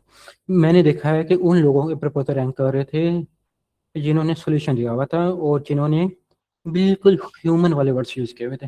बिल्कुल ऐसे यूज़ किए हुए थे जैसे मैं मीटिंग में ना आपके साथ बात कर रहा हूँ, इस तरह। उन्होंने एआई फर्स्ट करें यूज़ ही नहीं की, मतलब कि उन्हें पता ही नहीं। जैसे आप ये समझ लें, ये प्रपोजल लिखने वालों को ना, जिनका रैंक हो रहा था, आप समझ लें कि उन्हें पता ही नहीं था कि एआई इस दुनिया में है भी कि नहीं, वरना वो करवाते एआई से। लेकिन उन्होंने नहीं करवाया। तो ये मसला ज़रूर है, मैं रिकमेंड नहीं करता एआई से लिखवाना। क्या ऑफर पे बिड करने के लिए पहले कुछ अमाउंट भी लगानी पड़ती है एज इन्वेस्टमेंट? अच्छा, इसमें सीन ये है कि शुरू शुरू में ना ऑफर में तकरीबन 2024 से पहले ऑफर टोटली फ्री था। फ्री इस तरह से था कि आप ना ऑफर के ऊपर आते थे, अपनी प्रोफाइल बनाते थे, उसकी ना शुरू में वेरिफिकेशन भी नहीं होती थी। उसमें ये होता था कि बस आपने ना फ्री ऑफ कॉस्ट जो जॉब्स के ऊपर अप्लाई करना है। उस टाइम आप देखें कि एक एक जॉब के ऊपर ना 100 150 बंदा अप्लाई कर रहा होता था। तो वो आपने ना अप्लाई करना होता था वहाँ पे जॉब पे। तो उसमें ये होता था कि फ्री ऑफ कॉस्ट था, आप जितनी मर्जी जॉब पे अप्लाई करें, कोई लिमिट भी नहीं, कुछ भी नहीं, ना कोई कनेक्ट करें, मतलब कनेक्ट का सीन ही नहीं था उस टाइम। तो लेकिन बाद में क्या हुआ है कि कनेक्ट वाला सिस्टम आया, और उसमें ये हुआ कि कनेक्ट फ्री तो थे, लेकिन अब सीन ये था कि वो ना आपको पहले से कुछ कनेक्ट दे देता था। लाइक 100 कनेक्ट उसने आपको दे दिए प्रोफाइल बनाने पे, अब आपने 100 कनेक्ट का यूज़ करके ना अप्लाई करना। लेकिन अब उन्होंने क्या किया था कि अब ना उन्होंने जो जॉब्स पोस्ट होती है बाहर की तरफ से या आपके क्लाइंट की तरफ से, उन्होंने कहा था कि अब इसकी जॉब की जब आप अप्लाई करोगे ना तो आपके सिर्फ एक कनेक्ट लगेगा या 2 कनेक्ट लगेगा, मैक्सिमम 2 कनेक्ट बस। ये सीन चला था कोई मेरा ख्याल है साल 1.5 साल। और इसमें भी कोई दिक्कत नहीं थी। आप ये देख लें कि 100 कनेक्ट आपको मिले हुए हैं, तो आप आराम से 50-60 जॉब पे अप्लाई कर सकते हैं ना। तो ये सीन था वहाँ पे। लेकिन बाद में इन्होंने खुद कमाने के लिए लालची बन गए ऊपर वाले, इन्होंने क्या किया, इन्होंने हर चीज़ ही पेड कर दी। फिर इन्होंने तो जो फ्री के कनेक्ट देते थे ना वो भी उड़ा दिए। ठीक है।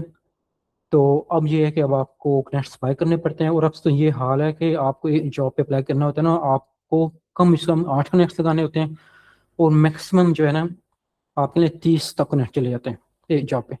और ऊपर से बेड़ा इस तरह गर्क हुआ पड़ा है कि लोगों ने ना बिडिंग की हुई होती है, और बिडिंग के ऊपर उन्होंने 50-50 20-20 कनेक्ट लगाए होते हैं, आपने देखा होगा अक्सर। तो ये मतलब चल रहा है ऑफर के ऊपर, और ऑफर खुद भी कमा रहे हैं और ज्यादा कमा रहा है खुद वो। सारी सी बात है, वो टीम है पीछे उनकी, वो क्या कहते हैं इन्वेस्टर बैठे हुए हैं, तो उन्होंने अपना निकालना है प्रॉफिट। तो इस तरह की हरकतें करते हैं प्लेटफॉर्म। और एक और बात ऑफर के ऊपर ना, शुरू में ये था कि क्लाइंट जो जॉब पोस्ट करता था ना वो भी फ्री होती थी, लेकिन अब पेड है। अब क्लाइंट जब जॉब पोस्ट करता है ना तो साथ में वो फीस पे करता है क्लाइंट ऑफर को। ऑफर क्या करता है, अब क्लाइंट से भी कमाता है और फ्रीलांसर से भी कमाता है। और फिर ऊपर से ये है कि जब आपको प्रोजेक्ट मिल जाता है ना उसका फिर 10% भी आपसे लेता है। तो फिर अगर आपने उसको विड्रॉ करना है तो वहां पर भी फीस लगती है। कैसा लगा? मजा आया?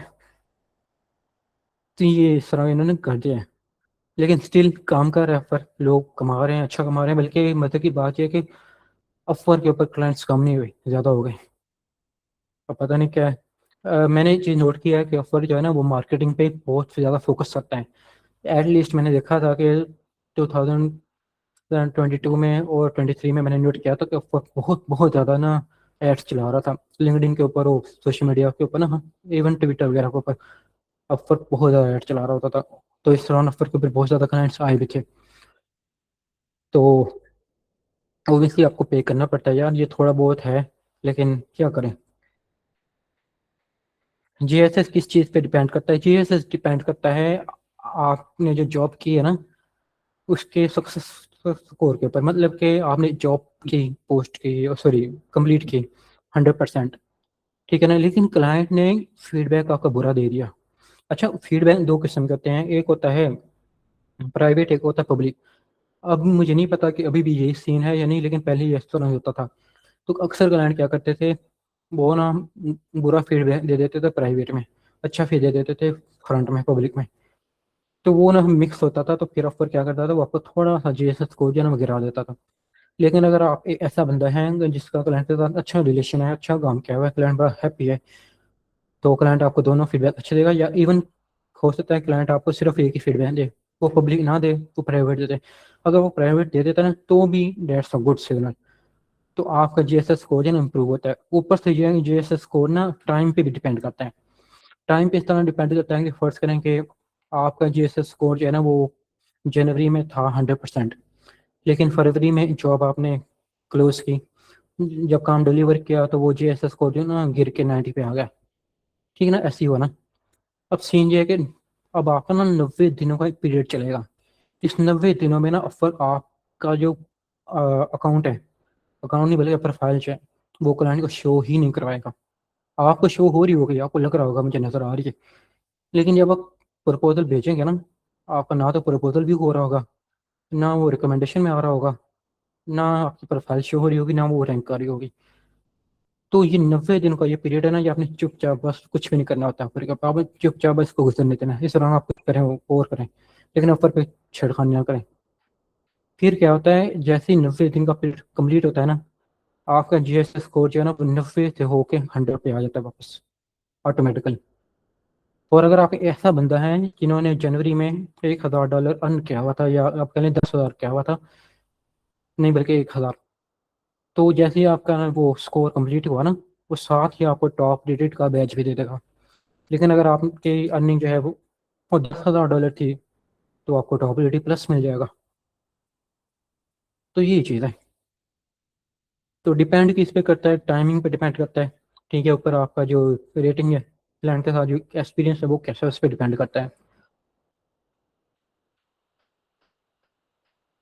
कनेक्ट बाय करना होता है, ओबियसली करना होता है, फ्री नहीं है। हाँ बिल्कुल।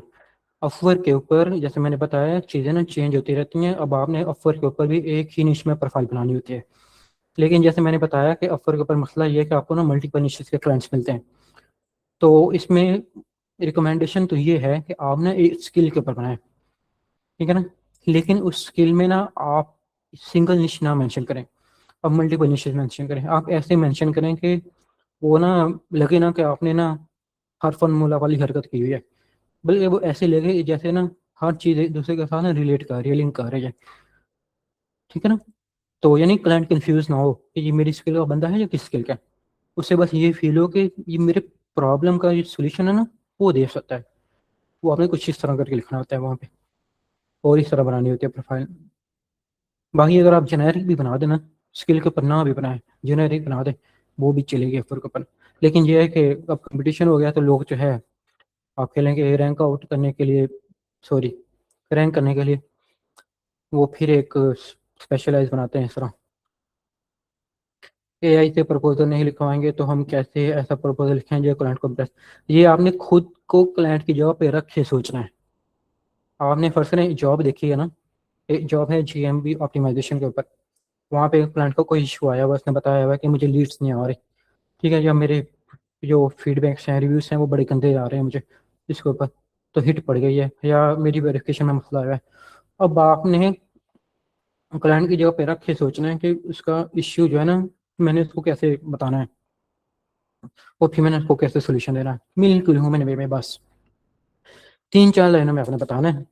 कोई लंबा चौड़ा प्रपोजल नहीं लिखना आपने। जैसे एआई का यूज़ नहीं करना। हाँ आइडिया आप ले लें, ठीक है, लेकिन उसकी कॉपी पेस्ट ना करें आप। एक और बात मैं बता दूं, ऑफर के ऊपर ना एक और चीज़ होती है कि जब आप कॉपी पेस्ट करते हैं ना प्रपोजल, ऑफर उसको रैंक नहीं करता। क्योंकि उसका जो सिस्टम है ना वो ऐसा उन्होंने बनाया हुआ है कि जो बंदा टाइप कर रहा है ना by character by character, word by word, उसको वो नोट डाउन करता जा रहा होता है बैकएंड में। कि उसके सिस्टम में ना ये चीज़ ऐड हुई, ये ऐड हुई, एस ऐड हुआ, टी ऐड हुआ, डब्ल्यू ऐड हुआ, ठीक है ना। लेकिन अगर आपने कॉपी पेस्ट कर दिया ना, वो उसके सिंगल लेटर मांगने लगा, सिंगल लेटर, तो वो रैंक ही नहीं करेगा सिंगल लेटर को। हालांकि फ्रंट में वो पूरा प्रपोजल है, बड़ा तगड़ा प्रपोजल है, लेकिन वो कॉपी पेस्टेड है तो उसका रैंक नहीं करेगा। और ये मैं बात इस वजह से बता रहा हूँ कि मैंने एज ए बैक डेवलपर काम किया हुआ है, फुल स्टैक डेवलपर। तो वहाँ पे ना चीज़ें हो रही होती हैं। तो मोस्टली लोगों को नहीं पता होता, नॉन कोडर्स को या दूसरी स्किल वालों को, लेकिन कोडिंग वालों को पता होता है। इसीलिए आपने देखा होगा अक्सर जो कोडिंग वाले हैं ना, वो बड़ी अच्छी जॉब्स क्लोज कर रहे होते हैं, क्योंकि उन्हें ये सारा पता होता है कि पीछे सिस्टम कैसे वर्क कर रहा है। और इसी को ही ना लोगों ने बस कोर्स बना बना के सेल किया हुआ है। लेकिन स्टिल मैंने देखा है कि कोर्स बनाने वाला अगर नॉन कोडर है ना, उसको भी इस बात का नहीं पता होता। अच्छा, इसके अलावा क्या है, प्रपोजल का स्ट्रक्चर क्या हुआ यार, मैं ना यहाँ पे अपवर्क नहीं सिखा रहा, वो तो मैं बस आपको थोड़ा बहुत बताने बैठा था टिप्स के लिए। बात उधर निकल गई है, हम कर रहे हैं डायरेक्ट क्लाइंट हंटिंग। तो क्या होगा, ये तो जारी सी बात है जॉब के ऊपर है ना, कि जॉब कैसी है उसकी बेस पे आपने वो लिखना है। दोनों हाथ से दान रस्सी खाती,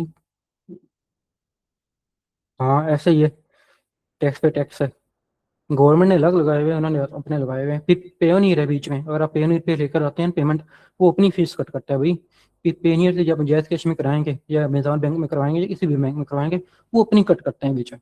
होते होते आपकी पेमेंट आधी हो जाती है, पता है आपको। इसी वजह से ना ये जो एजेंसी होती है, जब हम एजेंसी की तरफ जाते हैं तो हम बाईपास करते हैं सारे तरीकों को। हम क्या करते हैं कि अपनी एजेंसी बनाते हैं किसी भी मुल्क में, लाइक यूएई में या फिर उधर यूएसए वगैरह में। तो हमें उसकी बेस पे ना पेपाल वगैरह मिल जाता है, तो हम सीधा पेमेंट वहाँ पे करवाते हैं। इवन मैं खुद जो है ना क्लाइंट्स को बाय ले आता हूँ प्लेटफॉर्म से। आप मेरे प्लेटफॉर्म बेशक चेक कीजिएगा, प्रोफाइल्स करा मार्केटिंग वाली हैं, लेकिन मैं वहाँ पे नहीं ले रहा क्लाइंट, क्योंकि फीस बहुत ज़्यादा कट होती है। 20% वो ले रहा है फाइवर, ऊपर से फिर वो विड्रा करने पे भी अलग कट कर रहा है। फिर ऑफर का भी यही हाल है। सर बिगिनर के लिए तो फिर ऑफर बेस्ट, नहीं नहीं बेस्ट है, मैं बता रहा हूँ ना। यार देखिए, कॉन्स तो हैं लेकिन प्रोस भी बहुत ज़्यादा है। ऑफर के ऊपर ना प्रीमियम क्लाइंट्स हैं, ये आप बात याद रखिएगा। आप अगर ये समझ रहे हैं ना, ऑफर के ऊपर छोटे मोटे क्लाइंट्स हैं, जो आपकी सोच है।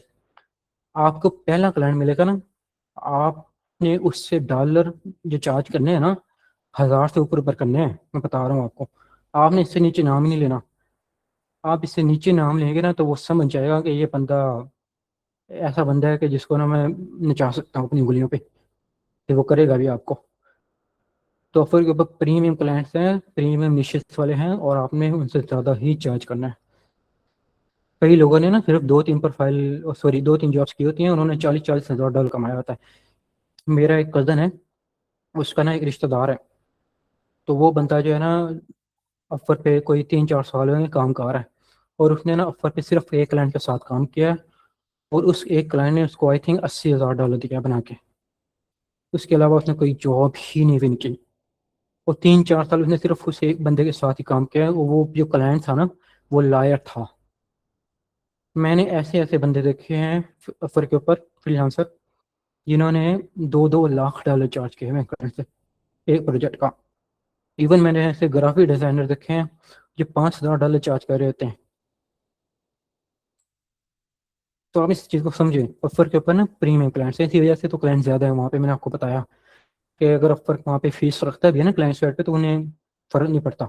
लेकिन फाइवर पे फ़र्क पड़ रहा है क्लाइंट्स को, क्योंकि वो फीस रख रहा है, तो ऊपर से छोटे क्लाइंट्स हैं तो वो छोड़ के जा रहे हैं फाइवर को, इसी वजह से फाइवर का ये मसला है। और ऊपर से फिर लोगों ने अपने रेट भी इतने कम किए हुए हैं, $5 पे किया हुआ है। इवन मैंने खुद $5 पे काम किया हुआ है। तो पूरे एक पूरे बिजनेस को मैंने मैनेज किया था $5 में। अब इमेजिन करें सिर्फ $5 पे पर मंथ। तो ये चीज़ भी है फाइवर के ऊपर। लेकिन चलता है यार, हर प्लेटफॉर्म के ना अपने कॉन्स प्रोस हैं। प्रो यही है ना उसका, कि एक क्लाइंट भी आपको मिल गया ना ऊपर के ऊपर, वो आपकी किस्मत बदल देगा।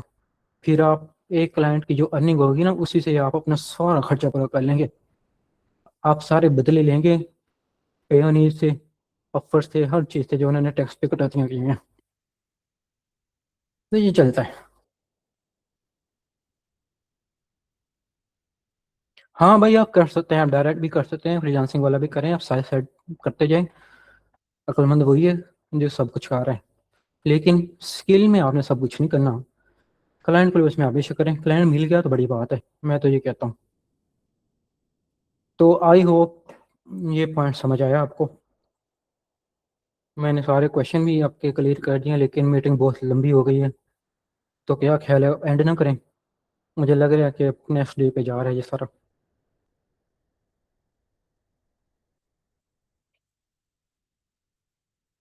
यार आप लोग एक्टिव हो ना? सिर्फ 2-3 बंदे पूछ रहे हैं, बाकी सारों को जैसे परवाह ही नहीं है। ये जो नहीं पूछ रहे ना, ये इधर ही खड़े रह जाएंगे, मैं बता रहा हूँ। क्योंकि जो बंदा पूछता है ना, उसके मन में बैठ जाती है बात, उसको भूलते नहीं है फिर। उसे बार बार रिकॉर्डिंग नहीं देखनी पड़ती, तो पूछा करें।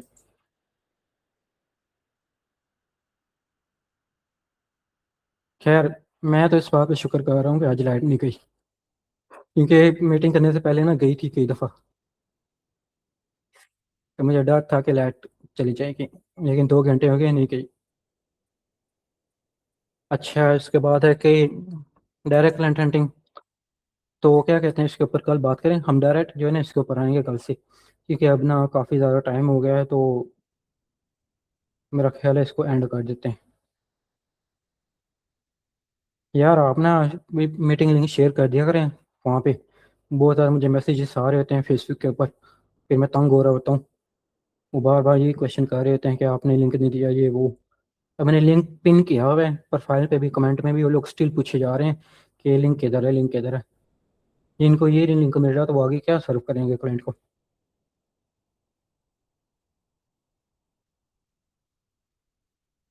हाँ कर देना, फ्री का है, वैल्यू मिल जाएगी, मेरा क्या है। चले ठीक है फिर, इस चीज़ को एंड करते हैं। इंशाल्लाह मिलके ग्रो करेंगे। कोई भी क्वेश्चन हुआ तो आप ग्रुप में करें, एक दूसरे से बातचीत करें। आप जितना ज़्यादा एक दूसरे से पूछेंगे, क्वेश्चन करेंगे ना, आपको अपना दिमाग खुलेगा। मैंने कोई बैन नहीं लगाया हुआ, ग्रुप में ओपन है, इसमें बात करें। ठीक है, इंशाल्लाह एक दफ़ा ये हमारी डायरेक्ट क्लाइंट हंटिंग हो जाए ना, तो आगे मेरा प्लान है बहुत कुछ करने का। लाइक छोटी छोटी स्किल जो है ना, उनके ऊपर हम ट्राई करें, जिसका लोग चार्ज कर रहे हैं आजकल। लाइक इट्स के ऊपर लोग कोर्सेस बना रहे हैं, पिंटरेस्ट ब्लॉगिंग के ऊपर बना रहे हैं। ये चीज़ मैंने ट्राई की हुई है, तो मैं फ्री ऑफ कॉस्ट सिखा दूंगा आपको, मुझे मसला ही नहीं है इसमें। क्योंकि जो बंदा खुद कमा रहा होता है ना, उसको इतनी ज़्यादा फिक्र नहीं होती। हाँ, टाइम ओबियसली लग रहा होता है, लेकिन मैं फ्री टाइम निकाल के आपको दे रहा होता हूँ। चलो ठीक है फिर, आज के लिए इतना ही। दुआ में याद रखिएगा। जज़ाकल्लाह, अल्लाह हाफिज़।